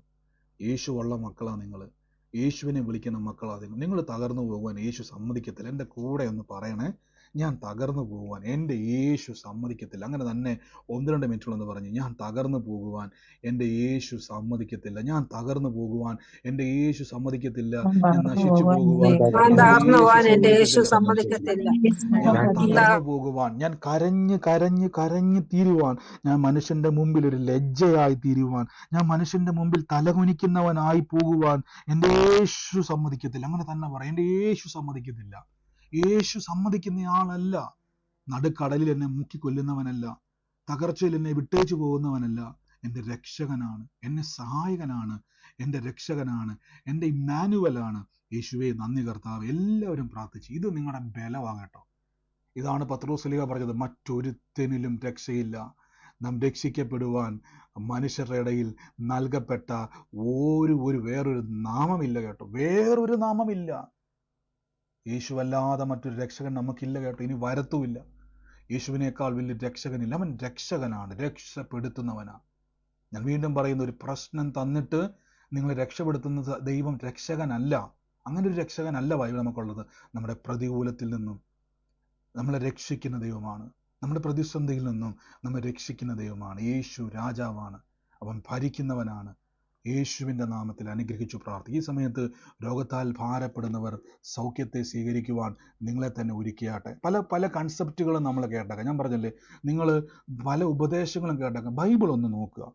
ബൈബിളിൽ നോക്കിയിട്ട് ആ പിതാവിൻ്റെ മനസ്സിലൂടെ നിങ്ങളെ നോക്കിക്കേ. നിങ്ങൾ നോക്കുക, നിങ്ങളൊരു നല്ല പിതാവിൻ്റെ മനസ്സിലൂടെ നിങ്ങളെ കാണുന്നൊരു ദൈവം ഒരിക്കലും ഒരു എന്താ പറയുന്നത്, നിങ്ങളെ തകർക്കുന്ന വ്യക്തിയല്ല. രോഗമുള്ള ഭാഗത്തോട്ട് കൈവച്ച് യേശുവെ, ആ വേദനകൾ നിങ്ങളെ വിട്ടു മാറും. ഞാൻ പറഞ്ഞാൽ നിങ്ങൾ യേശു ക്രിസ്തുവിൻ്റെ തിരുമുറിവ് അറിഞ്ഞോ, നിങ്ങൾക്ക് രോഗിയായിരിക്കാൻ പറ്റത്തില്ല. നിങ്ങൾ തന്നെ ഒന്ന് പറഞ്ഞു, എനിക്കിനി രോഗിയായി, ഞാനിത് അറിഞ്ഞില്ലായിരുന്നെങ്കിൽ ഞാൻ രോഗിയായി തീർന്നേനെ. പക്ഷേ ഇത് അറിഞ്ഞിട്ട് യേശു എന്നെ, ദൈവം എന്നെ അറിയിച്ചിട്ട് എനിക്കിനി രോഗിയായിരിക്കുവാൻ കഴിയത്തില്ല. അങ്ങനെ തന്നെ പറ, എനിക്കിനി രോഗിയായിരിക്കുവാൻ കഴിയത്തില്ല. യേശു എനിക്ക് വേണ്ടി ക്രൂശിൽ മരിച്ചു എന്ന് ഞാൻ അറിഞ്ഞു. ആ ശരീരത്തോട് പറ. പലപ്പോഴും നമ്മൾ തന്നെ പറഞ്ഞു ഞാൻ രോഗിയെ, വയസ്സായി, ഇനിയിപ്പോൾ എല്ലാ രോഗവും വരും എന്ന് പറഞ്ഞ് നമ്മളെ വിളിച്ചു വരുത്തുക. എല്ലാ രോഗത്തെയും, ആ സൗഖ്യത്തെ ഒന്ന് വിളിച്ചു വരുത്തേക്ക്. യേശുവേ, അങ്ങയുടെ തിരുമുറിവിൽ എനിക്ക് ഇപ്പോൾ ഞാൻ നിങ്ങൾക്ക് വേണ്ടി പ്രാർത്ഥിക്കാൻ വേണ്ടി പോകും. നിങ്ങൾക്ക് ആരോഗ്യമുണ്ട്. നമ്മൾ ഇന്നലെ കേട്ടല്ലോ, ആരോഗ്യം ദൈവത്തിൻ്റെ, നമുക്ക് വേണ്ടി ദൈവം വെച്ചിട്ടുള്ള പ്ലാനാണ്. ഡിവൈൻ ഹെൽത്ത്, ലോങ് ലൈഫ്, ഇതൊക്കെ നമ്മുടെ ദൈവം നമുക്ക് വേണ്ടി ഒരുക്കി വെച്ചിട്ടുള്ളത്. പെടുമരണങ്ങൾ ദൈവത്തിൽ നിന്നുള്ളതല്ല. അനർത്ഥം നിനക്ക് ഭവിക്കത്തില്ല. ഒരു ബാധയും നിന്റെ കൂടാരത്തിൽ അടുക്കത്തില്ല. പിശാചന്റെ വീട്ടിൽ കൊടുന്ന് തകർക്കുക എന്നൊക്കെ പറഞ്ഞ് ശീലിച്ചവരൊക്കെ ആ ദൈവത്തോട് ക്ഷമ ചോദിക്കുക. അങ്ങനെ പറഞ്ഞത് ചിലർ പറയാറുണ്ട്, ഒന്നെ ചെയ്യാൻ ബ്രദർ, എൻ്റെ വീട്ടിൽ മൊത്തം പിശാചുകൾ കടന്ന് ഇങ്ങനെ കറങ്ങുക. ക്ഷമ ചോദിക്കുക ദൈവത്തോട്. അങ്ങനെ പറഞ്ഞു ക്ഷമിക്കേണ്ട. അപ്പോൾ ഒരു ബാധയും എൻ്റെ കൂടാരത്തിൽ അടുക്കത്തില്ലെന്ന് ദൈവം പറഞ്ഞത് ഏറ്റുപറ. യേശുവിൻ്റെ നാമത്തിൽ, യേശുവിൻ്റെ നാമത്തിൽ, യേശുവിൻ്റെ നാമത്തിൽ. Thank you Holy Spirit. നന്ദി പിതാവേ. ഞങ്ങൾ ഒരുമിച്ചെന്ന് പ്രാർത്ഥിക്കുന്നപ്പാ, ഞങ്ങൾ ഒരുമിച്ചെന്ന് പ്രാർത്ഥിക്കുന്നപ്പാ. കർത്താവിൻ്റെ വലിയ മഹത്വം എന്ന് വെളിപ്പെടുന്നല്ല. എല്ലാവരും പ്രാർത്ഥിച്ച് നിങ്ങളുടെ ശരീരത്തിൻ്റെ മേലേക്ക് ആ ദൈവപ്രവൃത്തി നിറയുക. നിങ്ങളുടെ ശരീരം ഇപ്പോൾ ഫ്രീ ആകുക. കണ്ണടച്ച് എന്നിട്ട് ആ സൗഖ്യവും ആ ഒരു നിങ്ങളുടെ മൈൻഡ് ഇപ്പോൾ ഫ്രീ ആവുക. നിങ്ങളുടെ ശരീരത്തിലേക്ക് ആ ഒരു ദിവ്യ സമാധാനം ഇറങ്ങുക. ഈ വചനം നിങ്ങളുടെ ശരീരത്തിലേക്ക് പകരുകയാണ്. നിങ്ങളുടെ വേദനകൾ ഇപ്പോൾ വിട്ടുമാറുകയാണ്. നിങ്ങളുടെ നൊമ്പരങ്ങൾ വിട്ടുമാറുകയാണ്. നിങ്ങളുടെ മനസ്സും ശരീരവും യേശുവിൻ്റെ സമാധാനത്തിലേക്ക് നിറയുകയാണ്. കർത്താവിൻ്റെ നാമത്തിലേ ഇപ്പോൾ തന്നെ ബ്ലസ് ചെയ്യുന്നപ്പാ. കർത്താവിൻ്റെ നാമത്തിൽ നിന്ന് അനുഗ്രഹിച്ചു പ്രാർത്ഥിക്കുന്നപ്പാ. ദിവ്യ സമാധാനം ഉള്ളിൽ നിറയട്ടെ. കർത്താവെ, ഞങ്ങൾ അനുഗ്രഹിച്ചു പ്രാർത്ഥിക്കുന്നപ്പാ. എന്നോട് കർത്താവ് ഒരു വാക്ക് പറയുന്ന, ഒരു വിൽസെൻറ്റിൻ്റെ ഭവനത്തെ ദൈവം സ്പർശിക്കുന്നതായിട്ട് പറയും. വിൽസെൻറ്റിൻ്റെ ഭവനത്തെ ദൈവത്തിൻ്റെ കർത്താവ് ഇന്ന് സ്പർശിക്കുന്നതായിട്ട് എന്നോട് പറയുകയാണ്. വിൽസെൻ്റ് എന്ന് പറയുന്ന ഒരു വ്യക്തിയുടെ ഭവനത്തെ പരിശുദ്ധാത്മാവ് ഇന്ന് സ്പർശിക്കുന്നു. കർത്താവെ, ഞങ്ങളിന്ന് അനുഗ്രഹിച്ചെന്ന് പ്രാർത്ഥിക്കുന്നു. ആ ഭവനത്തിൻ്റെ മേൽ കർത്താവിൻ്റെ വലിയൊരു സമാധാനം അയക്കുന്നു. ഇവിടെ ഇങ്ങനൊരു വാക്ക് പറയുക, സ്വസ്ഥമായി കിടന്നുറങ്ങുവാൻ ദൈവം ഇന്ന് സഹായിക്കും. സമാധാനത്തോടെ കിടന്നുറങ്ങുവാൻ ദൈവം നിങ്ങളെ സഹായിക്കും. യേശുവിൻ്റെ നാമത്തിൽ ഇന്ന് പ്രാർത്ഥിക്കുന്നപ്പാ. പിതാവേ, അങ്ങയുടെ വലിയ മഹത്വം, വലിയ കൃപയും ഇന്ന് നിറയുന്നല്ലോ. കർത്താവിൻ്റെ നാമത്തിൽ ഞങ്ങളിന്ന് ബ്ലസ് ചെയ്യുന്നപ്പാ. എല്ലാവരും ഒന്ന് പ്രാർത്ഥിച്ച്. Thank you Jesus. Thank you Holy Spirit. Thank you Holy Spirit. Thank you Holy Spirit. യേശുവെ നന്ദി കർത്താവേ. Thank you Holy Spirit. പരിശുദ്ധാത്മാവേ, in the name of Jesus, in the name of Jesus, നിങ്ങളുടെ ശരീരത്തിൻ്റെ മേൽ, മനസ്സിൻ്റെ മേൽ ആ ഒരു സമാധാനം നിറയട്ടെ. ആ ഒരു ദിവ്യ ആരോഗ്യം നിറയട്ടെ. യേശുവിൻ്റെ നാമത്തിൽ. Thank you Holy Spirit. Thank you Holy Spirit. Thank you Holy Spirit. In the name of Jesus, in the name of Jesus. കർത്താവേ, ഞാൻ ഇതിൻ്റെ അകത്ത് കുറേ ആൾക്കാർ സുമ എന്ന് പറയുന്ന പേര് ഞാൻ കണ്ടു. ഈ സുമ എന്ന പേര് തന്നെ ഞാൻ ആ വ്യക്തിയുടെ കുടുംബത്തിൽ സുരേഷ് എന്ന് പറയുന്ന ഒരു വ്യക്തിയുള്ള ആരെങ്കിലും ഉണ്ടോ? സുമ എന്നുള്ള പേര് ഞാൻ കണ്ടു. ഇതിനകത്ത് കുറച്ച് പേര് സുമയുടെ ഭവനത്തിൽ സുരേഷ് എന്ന് പറഞ്ഞ ആരെങ്കിലും ഉള്ള ഓക്കെ, ഇതിനകത്ത് പേരുണ്ടല്ലേ? സുമ, സുരേഷ് എന്നുള്ള ബ്രദറിന്റെ ഹസ്ബൻഡാ സുരേഷ്. ഓക്കെ, ഞാൻ ഇപ്പൊ കണ്ടു സിസ്റ്റർ, ഞാൻ ഇപ്പൊ പേരും കൂടെ കണ്ടു ഇപ്പൊ. ഓക്കെ, ഇന്ന് എന്നോട് കർത്താവ് പറഞ്ഞു, ആ കുടുംബത്തെ കർത്താവിൻ തൊടുവാട്ടോ സിസ്റ്റർ. ഇന്ന് പരിശുദ്ധാത്മാവെന്ന് ആ കുടുംബത്തിന്റെ മേൽ വലിയൊരു സമാധാനത്തെ ദൈവം ചെയ്യുക.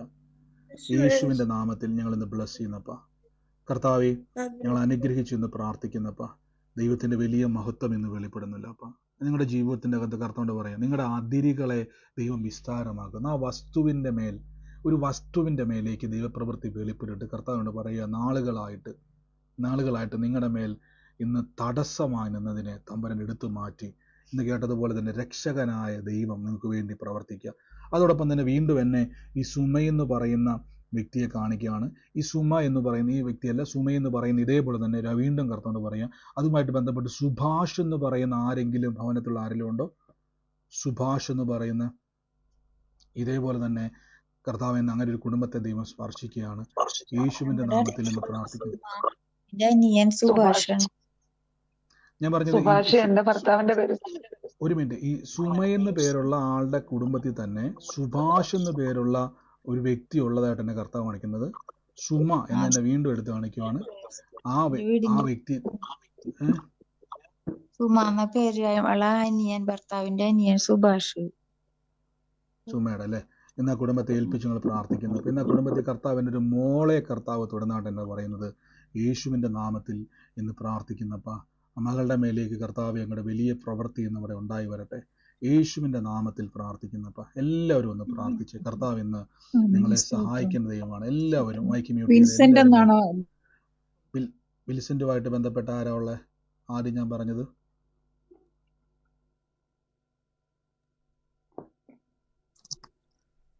Thank you Jesus. കർത്താവ് തുടക്കത്തിൽ പറഞ്ഞ വിൽസെന്റ് എന്നുള്ളത് ആ കുടുംബത്തെ കർത്താവ് ഇന്ന് സ്പർശിക്കുകയാണ്. കർത്താവിൻ്റെ ഒരു മിനിറ്റ് ഞാനൊന്ന് എല്ലാവരും മ്യൂട്ട് ചെയ്യുവാണ്. ഒരു മിനിറ്റ് എല്ലാവരും ഒന്ന് മ്യൂട്ട് ചെയ്യുവാണ്. അല്പനേരം ഒന്ന് പ്രാർത്ഥിച്ച് പരിശുദ്ധാത്മാവിൻ്റെ വലിയൊരു അഭിഷേകത്തിന്റെ സാന്നിധ്യം നമ്മളിലേക്ക് പ്രവേശിക്കുക. എല്ലാവരും ആ പ്രവചനാത്മാവ് നിങ്ങളിലേക്ക് കണക്റ്റ് ആകട്ടെ. യേശുവിൻ്റെ നാമത്തിൽ പ്രാർത്ഥിക്കുന്നപ്പോൾ താങ്ക് യു ഹോളി സ്പിരിറ്റ്. യേശുവെ നന്ദി കർത്താവേ. Thank you Jesus. Thank you Holy Spirit. Thank you Holy Spirit. Thank you Holy Spirit. യേശുവിൻ്റെ നാമത്തിൽ, യേശുവിൻ്റെ നാമത്തിൽ, യേശുവിൻ്റെ നാമത്തിൽ, യേശുവിൻ്റെ നാമത്തിൽ, യേശുവിൻ്റെ നാമത്തിൽ.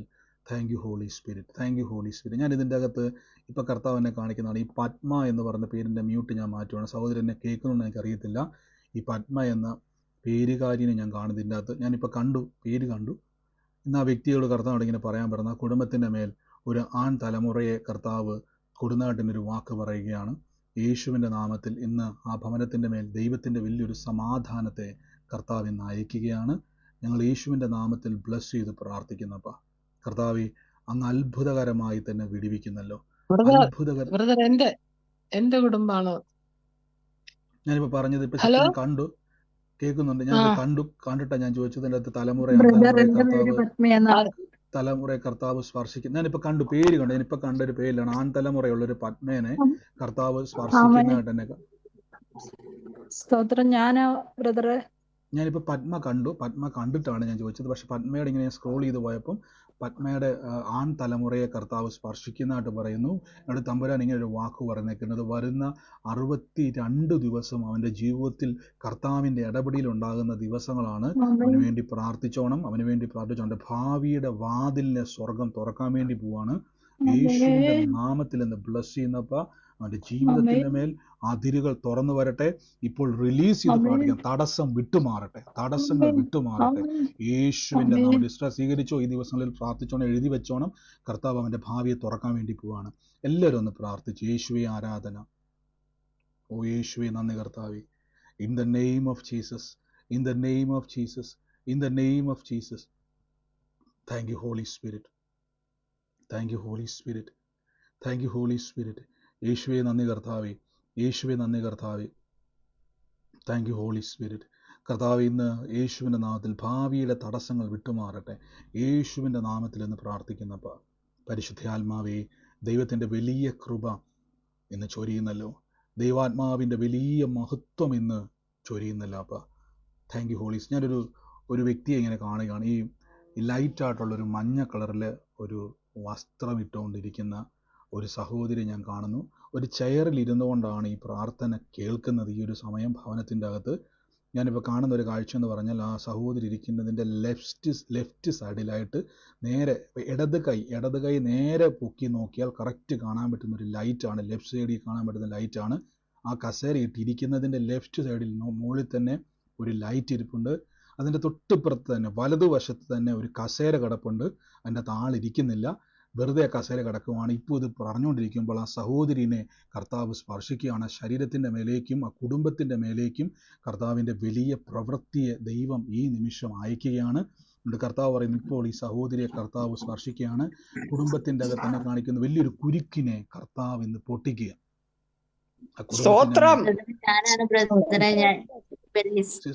സിസ്റ്ററാണോ?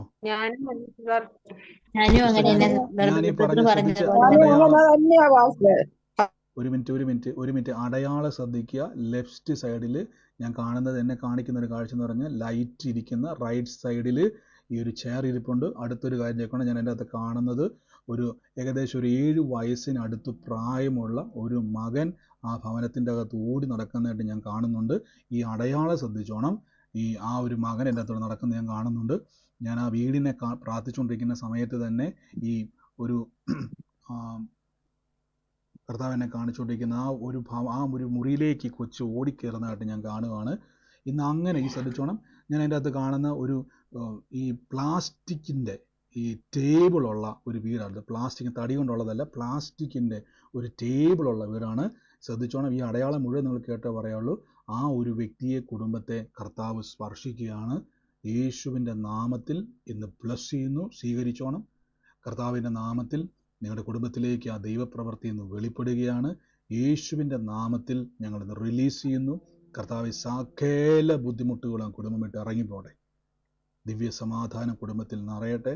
പ്രാർത്ഥിച്ചിന്ന് ബ്ലസ് ചെയ്യുന്നു. യേശുവിൻ്റെ അധികാരമുള്ള അത് സ്വീകരിച്ചോണം. കർത്താവ് ഇന്ന് അവിടെ തൊട്ടിരിക്കും. നിങ്ങൾ മ്യൂട്ട് മാറ്റണ്ട. എല്ലാവരും മ്യൂട്ട് മാറ്റണ്ട. ടോംസ് വരെ മ്യൂട്ട് ചെയ്ത്, ഓൾ മ്യൂട്ട് ചെയ്ത് എല്ലാവരും. ഭവനത്തിലെ കെട്ടുകൾ അഴിയട്ടെ,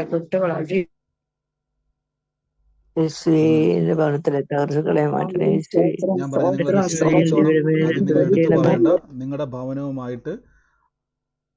നിങ്ങളുടെ ഭവനവുമായിട്ട് അടയാളങ്ങൾ ഞാൻ പറഞ്ഞില്ല. നിങ്ങൾ ചാടി കയറി നിങ്ങൾ മറുപടി പറയാൻ നിൽക്കില്ല. അടുത്തത് കേൾക്കുന്നത് വരെ നിങ്ങളെ ഇന്ന് പ്രാർത്ഥിക്കുക. നമുക്ക് യേശുവിൻ്റെ നാമത്തിൽ വീണ്ടും പ്രാർത്ഥിക്കുക. ഈ സമയത്ത് രോഗികളായി ഭാരപ്പെടുന്നവർ, നിങ്ങൾക്ക് വെറുതെ ഇരിക്കാൻ കഴിയത്തില്ല. യേശുവിൻ്റെ നാമത്തിൽ നിങ്ങൾ സൗഖ്യമായിരിക്കുന്നു.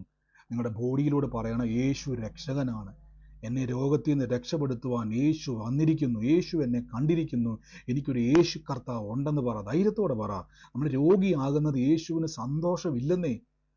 മെഡിക്കൽ റിപ്പോർട്ടുമായിട്ട് ഞാൻ കരയുന്നത് കണ്ടിട്ട് എൻ്റെ കൂടെ വന്ന്, നമ്മൾ പലപ്പോഴും പഠിച്ചിരിക്കുന്നത് എനിക്കൊരു പ്രശ്നം വരുമ്പോൾ യേശു എൻ്റെ കൂടെ വന്ന് കരയുമെന്ന തെറ്റിദ്ധാരണയാണ്. യേശു രക്ഷകനാണ്. യേശു ഒരിക്കലും നിങ്ങളുടെ കൂടെ വന്നിരുന്ന് കരയത്തില്ല. യേശു നിങ്ങളുടെ കൂടെ വന്നിരുന്നൊരു പ്രശ്നം വരുമ്പോൾ കൂടെ വന്ന് തോളെ കൈയിട്ടുകൊണ്ട് സാരമില്ലെന്ന് പറയുന്ന ആളല്ല, രക്ഷകനാണ്. നിങ്ങൾ രക്ഷിക്കുന്ന ഏക രക്ഷകനാണ് യേശു. Thank you Holy Spirit. നന്ദി കർത്താവേ. എല്ലാവരും ഒന്ന് പ്രാർത്ഥിച്ച് ഇന്ന് ചില ഭവനങ്ങളെ കർത്താവ് ഇന്ന് സ്പർശിക്കുക. In the name of Jesus Christ. യേശുവിൻ്റെ നാമത്തിൽ ഇന്ന് പ്രാർത്ഥിക്കുന്നപ്പ പരിശുദ്ധാത്മാവേ, ഞാനൊരു ഭവനത്തെ ഇങ്ങനെ കാണിക്കുക.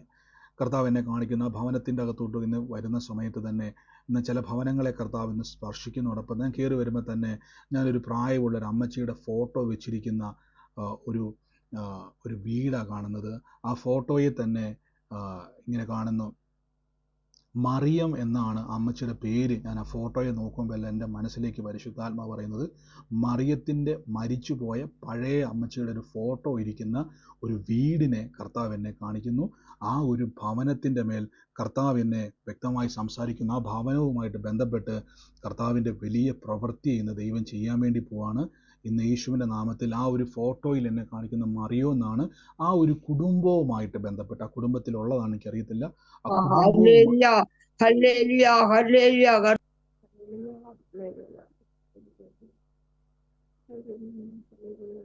ഞാൻ പറഞ്ഞില്ല, നിങ്ങൾ മ്യൂട്ട് മാറ്റല്ലേ.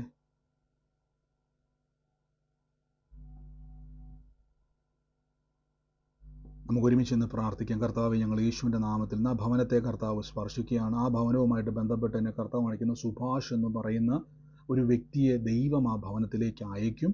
നിങ്ങളുമായിട്ട് പരിചയമുള്ളൊരു വ്യക്തിയാണ്. ആ വ്യക്തിയെ കർത്താവ് ഈ പറഞ്ഞ അടയാളവുമായിട്ട് ബന്ധപ്പെട്ടാണ് ഞാൻ ഈ പറഞ്ഞത്. ശ്രദ്ധിച്ചോണം. കർത്താവ് ഞങ്ങളിത് ബ്ലസ് ചെയ്ത് പ്രാർത്ഥിക്കുന്നു.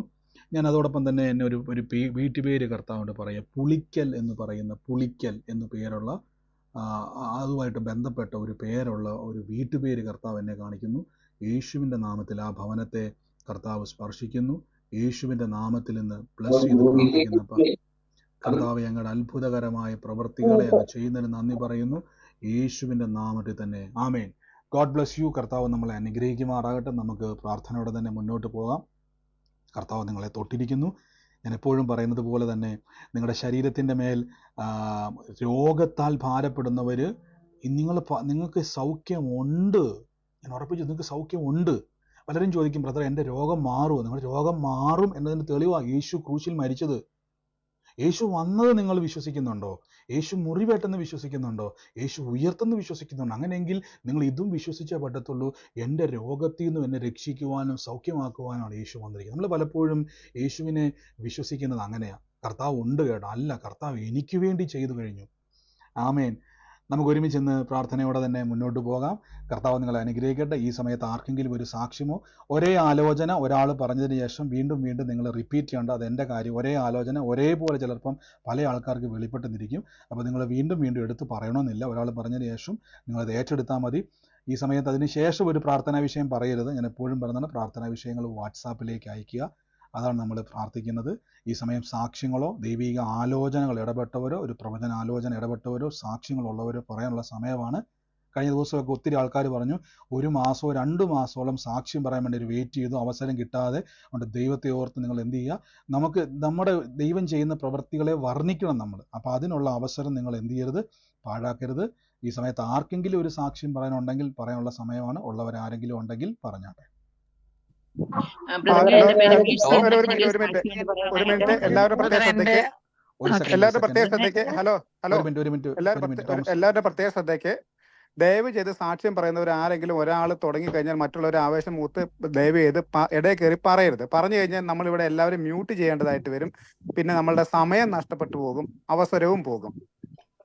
ഒരു മിനിറ്റ്. ടോംസ് ബർ പറഞ്ഞ പോലെ തന്നെ നിങ്ങൾ എന്ത് ചെയ്യുക, നിങ്ങൾ ഒരുമിച്ച് എന്ത് ചെയ്യുക, മ്യൂട്ട് മാറ്റല്. കാര്യം അവർ നിങ്ങളെ ഹോസ്റ്റ് ചെയ്യുന്ന ആൾക്കാർക്ക് ഇത്രയും ആൾക്കാർ, നമുക്ക് ഇത്രയും 100-500 മോൾ ആൾക്കാർ ഇതിനകത്ത് ലൈവ് ചെയ്യുന്നുണ്ട്. അപ്പോൾ ഇത്രയും പേരെ നോക്കിയാണ് ഈ സൗണ്ട് മ്യൂട്ട് മാറ്റുന്നവർ എല്ലാം. അവർ നോക്കി അവർക്ക് ഓരോരുത്തരെ വെച്ചാണ് അവർ മ്യൂട്ട് ചെയ്യുന്നത്. വളരെ ബുദ്ധിമുട്ടാണ്. ഞാൻ ആദ്യം ചെയ്തുകൊണ്ടിരുന്നതാണ്, ഇപ്പോൾ എൻ്റെ കൈ നിൽക്കാത്തതുകൊണ്ടാണ്, രണ്ടും കൂടെ പറ്റാത്തതാണ് ഞാൻ ഹോസ്റ്റ് ചെയ്തേക്കുന്നത്. മൊത്ത ആൾക്കാരെ മ്യൂട്ട് ചെയ്യാൻ എളുപ്പമാണ്, പക്ഷേ ഓരോരുത്തരെ മ്യൂട്ട് ചെയ്യുക എന്നുള്ളത് ബുദ്ധിമുട്ടാണ്. അപ്പോൾ ഒരാൾ സംസാരിക്കുമ്പോൾ കഴിവതും നിങ്ങൾ എന്ത് ചെയ്യുക, ഒരാൾ സംസാരിച്ച് തുടങ്ങുമ്പോൾ നിങ്ങൾ ബാക്കിയുള്ള ആൾക്കാർ ജസ്റ്റ് ഒന്ന് മ്യൂട്ട് ചെയ്യുക. നിങ്ങൾക്ക് അവസരമുണ്ട്. കർത്താവ് നിങ്ങളെ അനുഗ്രഹിക്കട്ടെ. God bless U. പറഞ്ഞാട്ടെ, ഉള്ളവർ പറഞ്ഞാട്ടെ. എനിക്കൊരു എനിക്ക്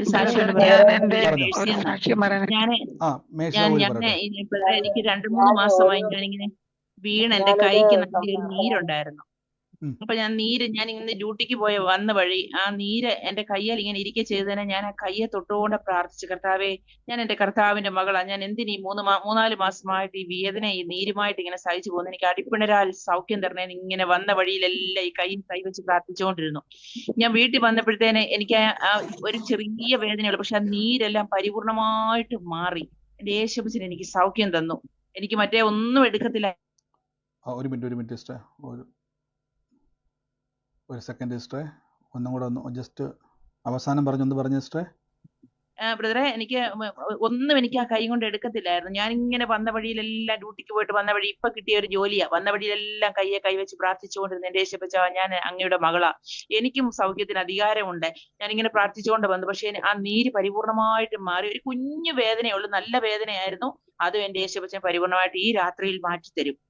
ആമേൻ. അത് വലിയൊരു സാക്ഷ്യം തന്നെ സിസ്റ്റർ പറഞ്ഞത്. 3 മാസമായിട്ട് വീഴ്ച നിമിത്തം കയ്യിൽ നീരും അസഹ്യമായ വേദന, ഒരു സാധനം പോലും എടുക്കാൻ പറ്റാത്ത വേദനയായിരുന്നു. പക്ഷേ സിസ്റ്റർ പ്രാർത്ഥിച്ച്, കർത്താവേ, ഞാൻ സൗഖ്യത്തിന് അവകാശിയാണ്, അധികാരമുള്ള ആളാണ്, അങ്ങനെ വിശ്വസിച്ച് കരം വെച്ച് പ്രാർത്ഥിച്ച നീരപ്പം തന്നെ, എന്ന് വെച്ചാൽ നീരൊക്കെ പെട്ടെന്ന് വറ്റിപ്പോകുന്നതല്ല, ആ നീരപ്പം തന്നെ വറ്റിപ്പോയി ഒരു തരി വേദനയുള്ള അത് ഇപ്പൊ തന്നെ അത് ക്യാൻസൽ ചെയ്യുന്നു. യേശു അങ്ങ് കൊടുത്ത സൗഖ്യത്തിന് നന്ദി, അത്ഭുതത്തിന് നന്ദി, യേശുവിന്റെ നാമത്തിൽ തന്നെ. God bless you sister. ആമേൻ. കർത്താവ് അനുഗ്രഹിക്കട്ടെ. ബ്രദറെ, ഞാൻ എന്റെ അച്ഛന്റെ ഒരു കാര്യം പറയണ്ട. അച്ഛന് പിന്നെ യേശുപ്പനെ ആദ്യം ഇതുപോലെ ഹാർട്ടിന്റെ ഒരു പ്രശ്നം ഉണ്ടായിരുന്നു. അന്ന് ഓപ്പറേഷൻ വേണോന്ന് പറഞ്ഞായിരുന്നു. അവര് ക്ഷേത്രങ്ങളിലൊക്കെ പോയിക്കൊണ്ടിരിക്കുന്നവരാ. ഞാൻ പറഞ്ഞ അച്ഛൻ എന്തായാലും ചർച്ചിൽ ഒന്ന് വാന്ന് പറഞ്ഞ് അന്ന് അച്ഛൻ ചർച്ചിൽ വന്ന് വിശ്വാസത്തോടെ പ്രാർത്ഥിച്ചു. അച്ഛൻ ആ ഓപ്പറേഷൻ മാറ്റി.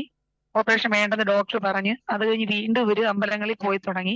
എന്നിപ്പോ കഴിഞ്ഞ ദിവസം ഇതുപോലെ രാവിലെ എന്നെ വിളിച്ചു പറഞ്ഞു, മോളെ, എനിക്ക് നടുവേദന സഹിക്കാൻ പറ്റുന്നില്ല, വേദന കൊണ്ട് എഴുന്നേറ്റ് നടക്കാൻ പോലും പറ്റുന്നില്ല, എനിക്ക് പുത്തൂര് വരെ പോകണമെന്നും പറഞ്ഞ് ഞാനങ്ങനെ ഫോണിൽ കൂടെ വിളിച്ച് അച്ഛനെ പ്രാർത്ഥിച്ച് ഞാൻ കുറെ കഴിഞ്ഞ് ഒരു 1-1.5 മണിക്കൂർ ഞാൻ വിളിച്ചു ചോദിച്ചാൽ പറഞ്ഞ് കുറച്ച് ഭേദമുണ്ട്, എങ്കിലും വേദന ഉണ്ടെന്ന് പറഞ്ഞു. അത് കഴിഞ്ഞ് ഇന്ന് രാവിലെ വീണ്ടും ഇതുപോലെ വേദന എന്ന് പറഞ്ഞു. ഞാൻ പറഞ്ഞു, അച്ഛൻ ഒരു കാര്യം ചെയ്യ്, അച്ഛൻ പറയണം യേശുവിന്റെ മുറിവ് എന്റെ ആരോഗ്യം എന്ന് അച്ഛൻ പറഞ്ഞുകൊണ്ട് നിൽക്കാൻ പറഞ്ഞു. എപ്പോഴും അച്ഛന്റെ ഹൃദയത്തിൽ അങ്ങനെ വന്നുകൊണ്ടിരിക്കട്ടെ എന്ന് പറഞ്ഞ് അങ്ങനെ ഞാൻ ഇന്ന് വൈകുന്നേരത്ത് വിളിച്ചാൽ പറയാം എന്റെ വേദന മാറി എന്ന് പറഞ്ഞ് എന്നോട്. കാരണം അച്ഛൻ പറഞ്ഞുകൊണ്ടിരിക്കുക, ഒരു കൊച്ചു പിള്ളേര് പറയുന്ന കണക്ക് അച്ഛൻ പറഞ്ഞുകൊണ്ടിരിക്കുവായിരുന്നു. അതെനിക്ക് ഭയങ്കര ഒരു അതിശയമായിരുന്നു. കാരണം ഇപ്പം പറഞ്ഞ് എനിക്ക് ഒരു വേദനയില്ല മോളെ, എല്ലാ വേദന എന്റെ മാറി എന്ന് പറഞ്ഞ് എല്ലാ ഇത് വലിയൊരു മൗത്തിന്റെ സാക്ഷ്യമാണ് സിസ്റ്റർ പറഞ്ഞ പോലെ തന്നെ. അച്ഛനത് കുഞ്ഞു പിള്ളേരെ പോലെ പറഞ്ഞുകൊണ്ടിരുന്നത് യേശുവിൻ്റെ മുറിവിനാൽ എനിക്ക് സൗഖ്യമുണ്ട്, യേശുവിൻ്റെ മുറിവിനാൽ സൗഖ്യമുണ്ട്. അത് പറഞ്ഞ പോലെ തന്നെ പൂർണ്ണമായും മാറി. അപ്പം ആലോചിച്ച് കർത്താവിൻ്റെ വചനം നാം പറയുമ്പോൾ രക്ഷകൻ്റെ നാമമാണ്, രക്ഷകൻ്റെ വചനമാണ്, അത് നിങ്ങളിൽ പ്രവർത്തിക്കും. അത് വലിയൊരു സാക്ഷ്യം തന്നെയാണ് സിസ്റ്റർ പറഞ്ഞത്. ആ പിതാവിന് പൂർണ്ണ സൗഖ്യത്തെ കർത്താവ് കൊടുത്തു. ഗോഡ് ബ്ലെസ് യു സിസ്റ്ററെ. യേശുവിൻ്റെ നാമം അങ്ങനെ പറഞ്ഞു കൊടുക്കുക എല്ലാവർക്കും. ആമേൻ. God bless you. ആമേൻ. മറ്റാരെങ്കിലും ഉണ്ടോ ഞാൻ സാക്ഷ്യം? പറഞ്ഞു. കേട്ടായിരുന്നു ഞാൻ പറഞ്ഞത്. പിന്നെ ഞാനൊരു പ്രാർത്ഥന ആവശ്യപ്പെട്ടിട്ടുണ്ട്, അതൊന്ന് നോക്കിയിട്ടൊന്ന് റിപ്ലൈ തന്നെ ഇന്നിട്ടിട്ടുണ്ട്. ഓക്കെ ഓക്കെ സിസ്റ്റർ, നോക്കിയാൽ കേട്ടോ. ഹലോ പ്രൈസ് ബ്രദറെ. Lord brother. പറഞ്ഞു സിസ്റ്ററെ. ബ്രദർ ഞാനൊരു വിൻസെന്റിന്റെ കാര്യം പറഞ്ഞില്ലായിരുന്നോ? ബ്രദർ പ്രാർത്ഥിച്ചപ്പോ കണ്ടുവന്ന്. ഉം.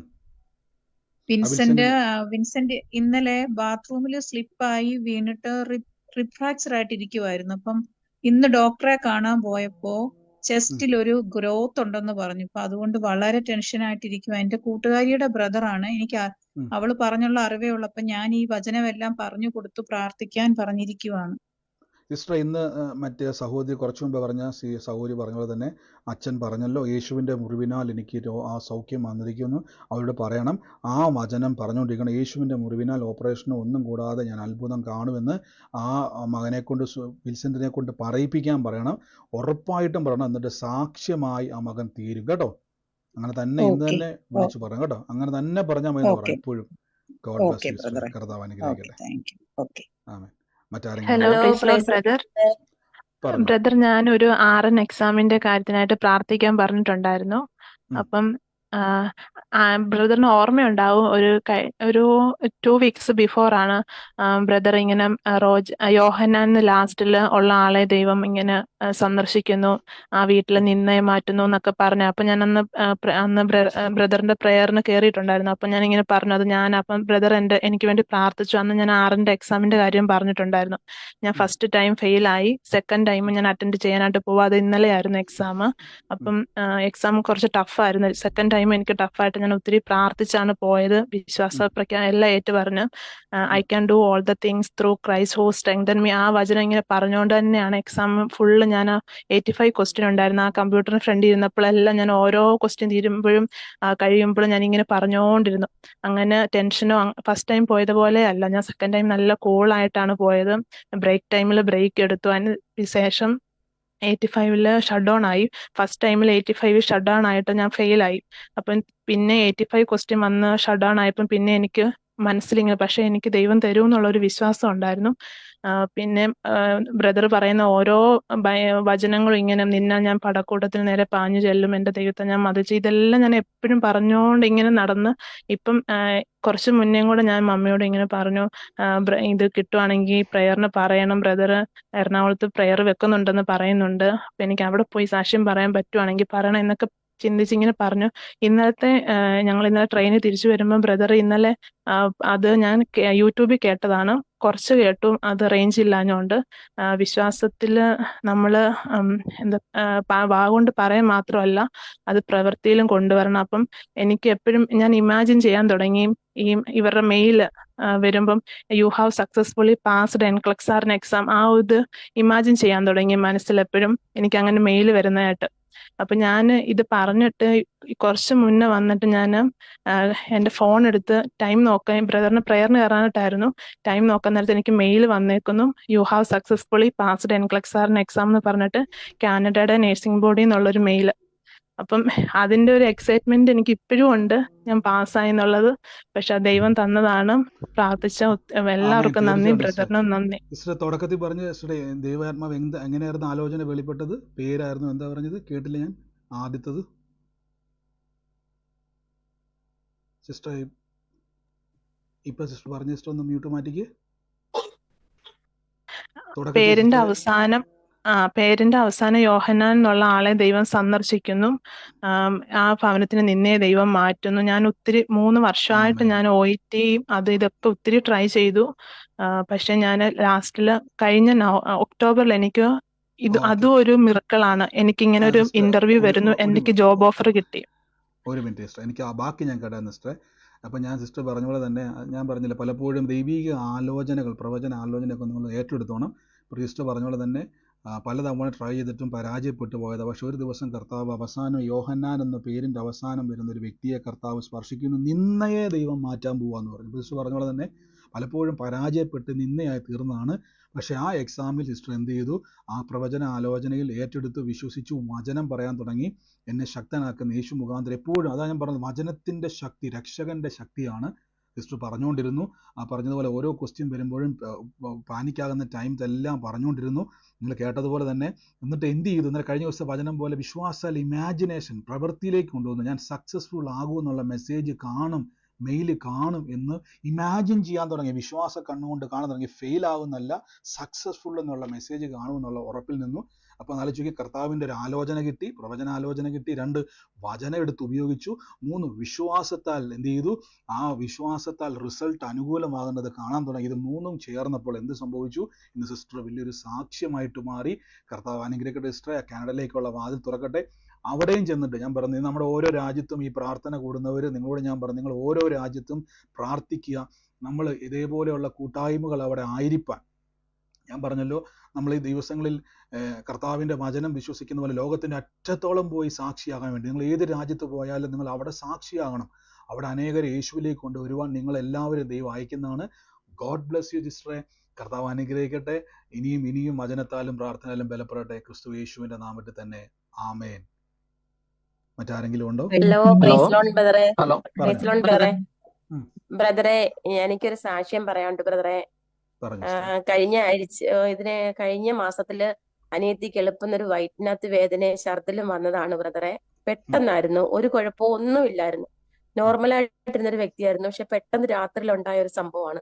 അങ്ങനെ പിറ്റേന്ന് രാവിലെ ഹോസ്പിറ്റലിൽ കൊണ്ടുപോയി നോക്കി. അപ്പൊ ട്രിപ്പൊക്കെ എടുത്ത് തിരിച്ച് വീട്ടിൽ കൊണ്ടുപോയി ബ്രദറെ. എന്നിട്ടൊന്നും ഒരു കുറവുമില്ല. വീണ്ടും തലേ ദിവസം വീണ്ടും കൊണ്ടുവന്നു ഹോസ്പിറ്റലിൽ. അപ്പൊ അവിടെ കൊണ്ടുവന്ന് സ്കാൻ ചെയ്തപ്പം വയറ്റിനകത്ത് മുഴയാണെന്ന് പറഞ്ഞു ബ്രദറെ. മുഴയാണ്, മൊത്തം പഴുത്ത്, എത്രയും പെട്ടെന്ന് നിങ്ങൾ അഡ്മിറ്റ് ആവണം എന്നൊക്കെ പറഞ്ഞ് ഞങ്ങളെ ഒരുപാട് അങ്ങ് പേടിപ്പിച്ചു ബ്രദറെ. എന്നിട്ട് ഹോസ്പിറ്റലിൽ പോയി അഡ്മിറ്റ് ആയി. ഒരാഴ്ച അഡ്മിറ്റ് ആയിട്ട് പിന്നെ അവിടെ ഡിസ്ചാർജ് ആയി വന്നു ബ്രദറെ. അപ്പൊ വീണ്ടും അവർ സ്കാൻ ചെയ്യാൻ പറഞ്ഞു ബ്രദറെ. വീണ്ടും സ്കാൻ ചെയ്തപ്പോൾ അവർക്ക് അവിടെ ഒക്കത്തില്ല. മെഡിക്കൽ കോളേജിലേക്ക് എഴുതി കൊടുത്തു ബ്രദറെ. അങ്ങനെ മെഡിക്കൽ കോളേജിൽ പോയി. മെനഞ്ഞാന്ന് പോയി ബ്രദറെ. കഴിഞ്ഞ ബുധനാഴ്ച പോയിട്ട് തിരിച്ചു വന്ന് ഡിസ്ചാർജ് ആയി. അവിടുന്ന് അഡ്മിറ്റ് ആവാതെ തിരിച്ചു വന്നു. ഞാൻ ഈ മെസ്സേജ് ബ്രദറിന് ഇട്ടതായിരുന്നു ഞാൻ വാട്സപ്പില്. അപ്പൊ തിരിച്ചു വന്നിട്ട് അന്ന് അവിടെ അഡ്മിറ്റ് ആയില്ല. അഡ്മിറ്റ് ആവാനുള്ള സാഹചര്യം അല്ലായിരുന്നു. അപ്പൊ വീണ്ടും ബ്രദറെ പേടിച്ചുകൊണ്ട് വേറെ ഡോക്ടറൊക്കെ ഡോക്ടർ പറഞ്ഞു, ഇത് ഭയങ്കര സീരിയസ് ആണ്, ഇവിടെ അങ്ങ് ഒക്കത്തില്ല, നിങ്ങൾ എത്രയും പെട്ടെന്ന് ഹോസ്പിറ്റലിൽ കൊണ്ടുപോകും, എന്തിനിങ്ങനെ വെച്ചോണ്ടിരിക്കുന്നു ഇങ്ങനെ പറഞ്ഞു ബ്രദറെ. ചൊവ്വാഴ്ച ഇടന്നു. ഇപ്പൊ ബുധനാഴ്ച അവര് പോയി, മെനഞ്ഞാന്ന് പോയി അഡ്മിറ്റ് ആയി ബ്രദറെ മെഡിക്കൽ കോളേജില്. അപ്പൊ ഞാൻ ഇവിടുന്ന് പ്രാർത്ഥിക്കുവായിരുന്നു ബ്രദറെ. ഞാൻ ബ്രദറിന്റെ വചനം പറഞ്ഞ് പ്രാർത്ഥിക്കുക. നിന്റെ കിടക്കി എടുത്ത് നടക്കുമെന്ന് പറഞ്ഞ ആ വചനത്തെ പറഞ്ഞ് ഞാൻ നിന്നെ രോഗിയായിട്ട് കിടക്കാനല്ല ദൈവം വിളിച്ചതെന്ന് ഇങ്ങനെ പ്രാർത്ഥിച്ചുകൊണ്ടിരുന്നു ബ്രദറെ. ഇന്ന് ഫുള്ള് ഫാസ്റ്റിംഗ് ഒക്കെ എടുത്ത് പ്രാർത്ഥിക്കുവാൻ, രാവിലെ തൊട്ട് അത്ഭുതം ചെയ്യണം ദൈവം. ഇന്നലെ വിളിച്ചപ്പോഴും ഭയങ്കര സീരിയസ് ആയിട്ടാന്ന് പറഞ്ഞത്. അനിയത്തി പറഞ്ഞ് ഓപ്പറേഷൻ ചെയ്യണം, അങ്ങനെ ചെയ്യണം, 2 മുഴയാന്ന് പറഞ്ഞു, മൊത്തം പഴുപ്പാന്ന് പറഞ്ഞു ഡോക്ടറെ. പക്ഷെ ഇന്ന് ബ്രദറെ ഞാൻ പ്രാർത്ഥിച്ചെല്ലാം കഴിഞ്ഞ് ഉച്ചയ്ക്ക് ഞാൻ അവരെ ഹോസ്പിറ്റലിൽ വിളിച്ചു ബ്രദറെ. വിളിച്ചപ്പോ ഒരു അത്ഭുത സാക്ഷ്യം കേൾപ്പാൻ കർത്താവ് അനുവദിച്ചു ബ്രദറെ. ആ ഡോക്ടർ പറഞ്ഞു, ആ വയറ്റിലെ പഴുപ്പെല്ലാം നീങ്ങിപ്പോയി, നിങ്ങൾ ഇന്ന് തന്നെ ഡിസ്ചാർജ് ആയി ഭവനത്തിലേക്ക് പോയിട്ട് 1 മാസം കഴിഞ്ഞ് നീ വന്നാ മതി ബ്രദറെ. എല്ലാം മഹത്വം ദൈവത്തിന് ബ്രദറെ. തീർച്ചയായിട്ടും കർത്താവ് അങ്ങ് പ്രവർത്തിച്ചത് നന്ദി. പ്രാർത്ഥിക്കാൻ കുറവ് കൊടുത്തല്ലോ. ആ വിഷയത്തെ ഏറ്റെടുത്ത് പ്രാർത്ഥിച്ചെന്ന് പറഞ്ഞത് തന്നെ അത്രയും പഴുത്തിരുന്നതാണ്. പക്ഷെ അതെല്ലാം മാറിപ്പോയി. ആ ഡോക്ടർ തന്നെ പറഞ്ഞു ഒന്നും ചെയ്യണ്ട എന്ന് പറയാൻ തക്കവണ്ണം, ഡിസ്ചാർജ് ചെയ്യാൻ തക്കവണ്ണം ഇടയാക്കി തീർന്നു. കർത്താവിന് പ്രിയങ്ങളെ പ്രാർത്ഥിക്കാനുള്ള കൃപ കൊടുത്തതിന് നന്ദി. വലിയൊരു അത്ഭുതം കേൾപ്പിച്ചതിന് നന്ദി. God bless you sister. അനേർക്ക് വേണ്ടി പ്രാർത്ഥിക്കുക യേശുവിന്റെ നാമത്തിൽ തന്നെ. ആമേൻ. കർത്താവ് അനുഗ്രഹിക്കട്ടെ. ഹലോ. പറഞ്ഞു ബ്രദറെ, കേൾക്കുന്നു. പിന്നെ ഒരു ജൂലൈ ആണോ ഓഗസ്റ്റിലാണോ ഞാൻ കറക്റ്റ് ആയിട്ട് ഓർക്കുന്നത്, ബ്രദർ ഒരു ആലോചന പറഞ്ഞായിരുന്നു, അപർണയെ തുടർന്ന് നന്മയുടെ വാതിൽ തുറക്കുന്നെന്ന് പറഞ്ഞു. അന്നേരം പിന്നെ ഈ BSNL നേരത്തെ ഒരു വേക്കൻസി ഉണ്ടെന്ന് പറഞ്ഞുകൊണ്ട് അവിടുത്തെ മാഡം വിളിച്ചായിരുന്നു. അന്നേരം പറഞ്ഞു ക്വാളിഫിക്കേഷൻ ഇതുപോലെ സിവിൽ വേണോന്ന് പറഞ്ഞു. അന്നേരം ഞാൻ പറഞ്ഞു സിവിൽ ഇല്ല, ഡിപ്ലോമ കഴിഞ്ഞതാന്ന് പറഞ്ഞു മോള്, ഡിഗ്രി കഴിഞ്ഞിട്ട്. അങ്ങനെ അതങ്ങ് വിട്ടുപോയപ്പോ അത് കഴിഞ്ഞിട്ടാണ് ബ്രദർ ഇതിൽ ആലോചന പറഞ്ഞ അപർണയ്ക്ക് നന്മയുടെ വാതിൽ തുറക്കുന്നെന്ന്. അതിപ്പോ കഴിഞ്ഞ വ്യാഴാഴ്ച മോളെ ഇതുപോലെ അവിടെ നിന്ന് വിളിച്ചിട്ട് പറഞ്ഞിങ്ങനെ പിറ്റേന്നോട്ട് ചെല്ലാൻ പറഞ്ഞു. അന്നേരം ട്രെയിനിങ്ങിന്. അങ്ങനെ ഒരു 3 ദിവസം അപർണ ട്രെയിനിങ് മോളാണ് സിസ്റ്ററെ. കഴിഞ്ഞിട്ട് എന്റെ മോളാണ് ബർണ. അങ്ങനെ ബ്രദറെ പിന്നെ ആ മാഡം ഓഫീസിൽ തന്നെയാണ് അന്നേരം സ്റ്റാഫ്. ആ മാഡത്തിന്റെ ഇതിലാണ് ആ മാഡം പോയി. അന്നേരം മെനഞ്ഞാൻ തൊട്ട് മോള് ജോയിൻ ചെയ്ത് അവിടെ.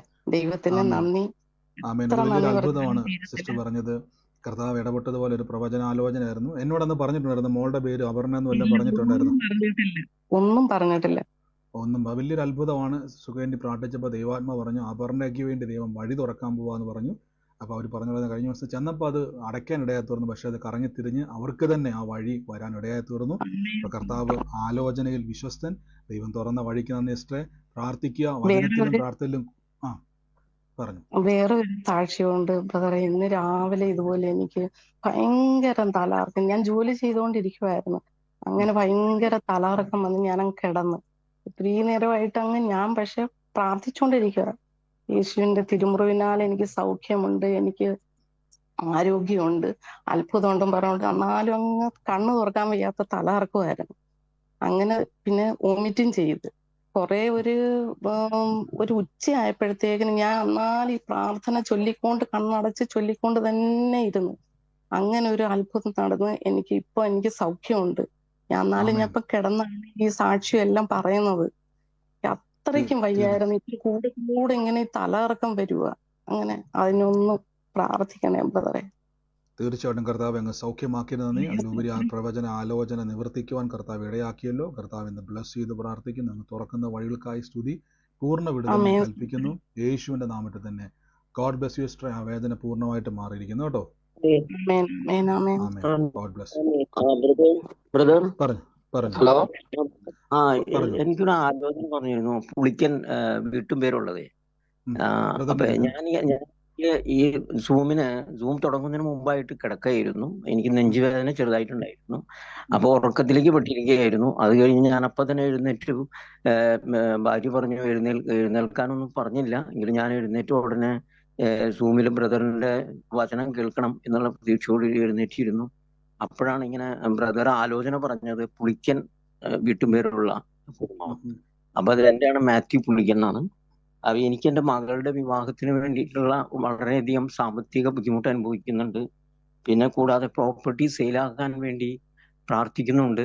ഒന്നും അതുവരെ നടന്നിട്ടില്ല. എല്ലാം ദൈവം നടത്തും എന്ന് പൂർണ്ണമായി ഞാൻ വിശ്വസിക്കുന്നു. പ്രത്യേകം ബ്രദർ പ്രാർത്ഥിക്കണം എന്റെ ബുദ്ധിമുട്ടുകളിൽ.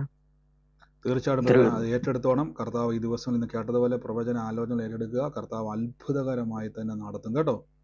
ധൈര്യമായിട്ടിരിക്കുക. ഈ ദിവസങ്ങളിൽ അത്ഭുതം കാണും. God bless U. Thank you. Hello brother.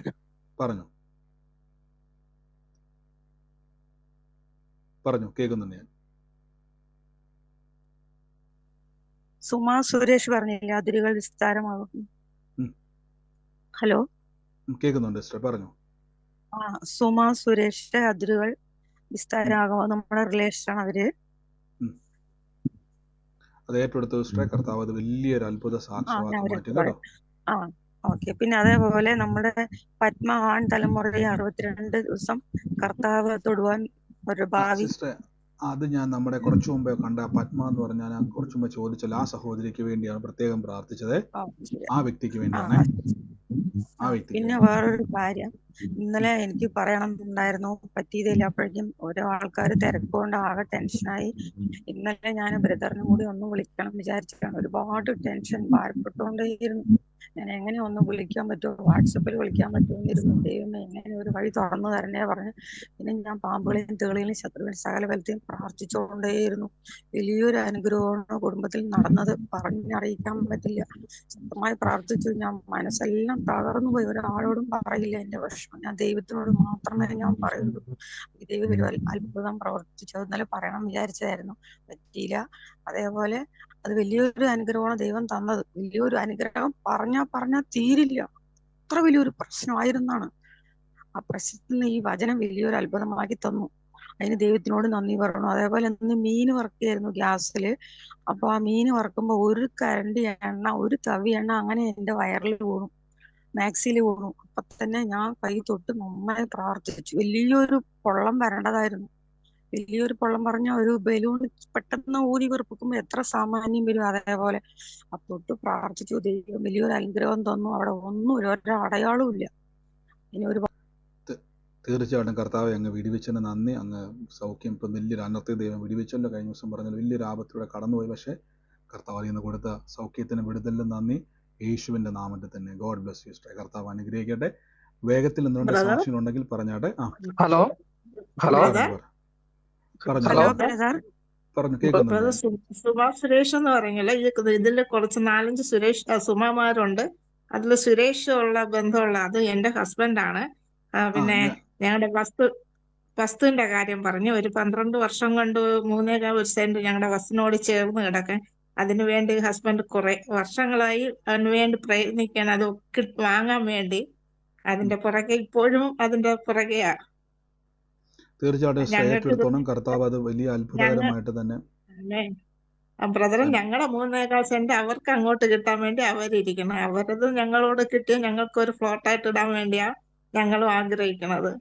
പക്ഷെ ഹസ്ബൻഡ് 12 വർഷം കൊണ്ട് അതിന്റെ പുറകെ അത് ആഗ്രഹിച്ച് കാശും സെറ്റിൽ ചെയ്ത് വെച്ചുകൊണ്ടിരിക്കുക. കർത്താവ് അത് സാക്ഷിയാക്കി മാറ്റും സിസ്റ്റർ കേട്ടോ. പ്രാർത്ഥിച്ചോണം. കർത്താവ് അത് അത്ഭുതമാക്കി മാറ്റും. ദൈവത്തിന്റെ പ്രവൃത്തി കഴിയും കേട്ടോ. ഹലോ പറഞ്ഞു ഹലോ പറഞ്ഞു ബ്രദറെ, ഞാൻ ദീപക്കാരൻ മുണ്ടക്കയത്തോന്ന്. പറഞ്ഞു ബ്രദറെ. ഞാൻ ഇന്നാള് ബ്രദർ ഇതുപോലെ പറഞ്ഞിരുന്നു, ദീപക്ക് ദൈവം അനുഗ്രഹിക്കുന്നു, ഇതുപോലെ ഒന്നും ചെയ്താൽ ശരിയാകാത്ത ഒരാൾക്ക് ദൈവം ഇതുപോലെ പേരൊക്കെ പറഞ്ഞ ബ്രദർ പറഞ്ഞിരുന്നു. ഒരു 3 മാസത്തിനുള്ളിൽ എല്ലാം ശരിയാകുമെന്ന് പറഞ്ഞു. അങ്ങനെ വേറൊരു ദിവസം ബ്രദർ പറഞ്ഞു, നാളെ ഇരുട്ടുന്നതിന് മുന്നേ ദീപക്കിന് ഒരു അത്ഭുതം. അതുപോലെ എനിക്ക് ജോലി ഒരെണ്ണം വന്നു. അപ്പൊ ഞാൻ പ്രതീക്ഷിക്കാത്തൊരു ജോലി, ഞാൻ ചെയ്തിട്ടും ഇല്ലാത്ത ജോലി. അപ്പൊ അതിന് സൗദി വന്ന് 3 റൗണ്ട് ഇന്റർവ്യൂ ഉണ്ട്. അതിൽ 2 റൗണ്ട് കഴിഞ്ഞിരുന്നു. അതിൽ 3-ാമത്തെ ഇന്നലെ കഴിഞ്ഞു. അത് നമ്മൾക്ക് അങ്ങനെ കിട്ടാൻ എളുപ്പമുള്ള ഒരു കാര്യമല്ല. ഞാൻ അധികം ചെയ്തിട്ടുള്ള പരിപാടിയല്ല. അപ്പൊ അതില് ദൈവം ഭയങ്കരമായിട്ട് അത്ഭുതം. അത് ഞാൻ എന്ത് ചെയ്യണോന്നറിയാതെ, ഫ്യൂച്ചർ എങ്ങോട്ട് പോകുമെന്നറിയാതെ നിന്ന സമയത്തായിരുന്നു ഇതെല്ലാം സംഭവിച്ചത്. അപ്പം ദൈവത്തിന് വളരെയധികം നന്ദി പറയുന്നു. ഇനി അടുത്ത ദിവസം തൊട്ട് ജോലിക്ക് കയറും. അപ്പം പ്രാർത്ഥന ഉണ്ടാവണം. തീർച്ചയായിട്ടും ബ്രദർ പറഞ്ഞിട്ടുള്ളതാണ്. കർത്താവിന്റെ വലിയ കൃപ. എന്നാൽ നമ്മൾ ഒരിക്കലും സാക്ഷ്യം പറഞ്ഞാണ്. അദ്ദേഹത്തോട് 2-3 പ്രാവശ്യം കർത്താവ് പ്രവചനാലോചന ഇടപെട്ടതാണ്. ഇരുട്ടി വെളുക്കുന്നതിന് മുമ്പ് തന്നെ കർത്താവിന്റെ ഒരു പ്രവൃത്തിയാണ്. അങ്ങനെ ചില ആലോചനകൾ കണക്ട് ചെയ്ത് ദൈവം ഇടപെട്ടതുപോലെ തന്നെ ജോലി മേഖല ദൈവം തുറക്കുവാൻ ഇടയായി തീർന്നു.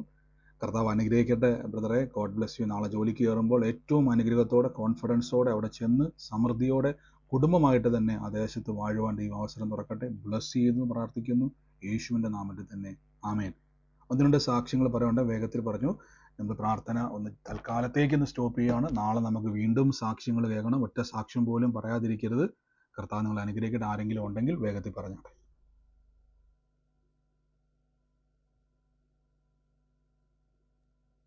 പറഞ്ഞു ബ്രദറെ മുമ്പേ പറഞ്ഞ സാക്ഷ്യം പറഞ്ഞ മേഴ്സി തന്നെയാണേ. എന്റെ കൈയുടെ വേദനയുടെ കാര്യത്തിന് മുമ്പേ പറഞ്ഞായിരുന്നു. അതുപോലെ ഇന്ന് മുമ്പത്തെ പ്രാർത്ഥനയിൽ ബ്രദർ പ്രാർത്ഥിച്ചപ്പം പറഞ്ഞായിരുന്നു, എം ചേർത്തൊരു പേര് ഇങ്ങനെ ആരോടും പറയാൻ പറ്റത്തില്ലാത്ത രീതിയിൽ വിഷമിക്കുന്ന ഒരാളെ ബ്രദർ ഇങ്ങനെ പറഞ്ഞതായിരുന്നു. ബ്രദറെ, എന്റെ പേര് മേഴ്സി എന്നാ. പക്ഷെ ഞാൻ ഇന്ന് ഭാരപ്പെടുന്ന വിഷയം എന്ന് പറയുന്നത്, എന്റെ കുഞ്ഞിന് 26 വയസ്സായി, കല്യാണമൊക്കെ കഴിഞ്ഞ. പക്ഷെ ഇപ്പൊ അവൾക്ക് ഒരാഴ്ചയായി പനിയായിരുന്നു. തിരുവല്ലയിൽ അവളെ കല്യാണം കഴിച്ച. പനിയായിട്ടൊക്കെ അടുക്കളക്കകത്ത് നിൽക്കുമ്പോഴെല്ലാം ഭയങ്കര തലകറക്കമായിരുന്നു. അങ്ങനെ ഇന്ന് കൊണ്ട് ഹോസ്പിറ്റലിൽ കാണിച്ചപ്പം അവൾക്ക് 140/85 അങ്ങാണ്ട് ഇച്ചിരി ബി പി കൂടി. ഉടനെ തന്നെ അവിടെ ഒരു ഡോക്ടർ അങ്ങ് BP-യുടെ മെഡിസിൻ അങ്ങ് സ്റ്റാർട്ട് ചെയ്തു. അപ്പം എന്നെ വിളിച്ച് പറഞ്ഞു, അമ്മ ഇങ്ങനെയാ എന്ന് പറഞ്ഞു. അപ്പൊ ഞാൻ പറഞ്ഞു, മോൻ BP-യുടെ മെഡിസിൻ കഴിക്കണ്ട, പിന്നെ വെർട്ടിൻ എന്ന് പറഞ്ഞൊരു ടാബ്ലറ്റ് തലകറക്കത്തിന് കൊടുത്തു, അത് മാത്രം കഴിക്കുമെന്ന് പറഞ്ഞു. അപ്പം അത് മാത്രവുമല്ല ബ്രദറെ, അവൾക്ക് പീരിയഡ്സ് അങ്ങോട്ട് കഴിയുന്ന ഉടനെ തന്നെ അവൾക്ക് വീണ്ടും ഈ ബ്ലീഡിങ് അങ്ങ് നീണ്ടു നിൽക്കുക. അതിനവള് ഭയങ്കര ടെൻഷൻ. അപ്പൊ ഞാൻ അവളോട് ചോദിച്ചു, മോൻ എന്താ വിഷമം എന്ന് ചോദിച്ചു. അമ്മ, എനിക്ക് ഇങ്ങനെ വലിയൊരു ടെൻഷനാണ് ബ്രദറെ. എന്റെ പൊന്നു ബ്രദറെ, അതിന് വേണ്ടി ഒന്ന് പ്രാർത്ഥിക്കണം. എന്റെ കുഞ്ഞിനൊരു പരിപൂർണ്ണ വിടുതലിനായിട്ട് പ്രാർത്ഥിക്കണം. അതെനിക്ക് വലിയൊരു മാനസികമായിട്ടൊരു വിഷമമായിരുന്നു. ഞാൻ എന്റെ യേശുപ്പച്ചനോട് പ്രാർത്ഥിച്ചിട്ടുണ്ട്. എന്നാലും എന്റെ ബ്രദർ ഒന്നുകൂടെ ഒന്ന് പ്രാർത്ഥിക്കണേ. തീർച്ചയായിട്ടും കർത്താവ് ഞങ്ങൾ ബ്ലസ് ചെയ്ത് പ്രാർത്ഥിക്കുന്നു. ആ കുടുംബത്തെ തലമുറ അനുഗ്രഹിച്ച് പ്രാർത്ഥിക്കുന്നു. വലിയ വഴിത്തിരിവ് കർത്താവ് ചെയ്യട്ടെ. വലിയ കാര്യങ്ങളെ കർത്താവ് നിറയ്ക്കുവാൻ ഇടയായിത്തീരട്ടെ. ബ്ലസ് ചെയ്തെന്ന് പ്രാർത്ഥിക്കുന്നു. കർത്താവ് അനുഗ്രഹമാക്കുന്നതിന് നന്ദി. വലിയ സൗഖ്യവും വലിയ അത്ഭുതവും പ്രിയമകളുടെ മേൽ ഉണ്ടാകട്ടെ. പ്രാർത്ഥിച്ച് അനുഗ്രഹിക്കുന്നു യേശുവിൻ്റെ അധികാരമുള്ള നാമത്തിൽ തന്നെ. ആമേൻ.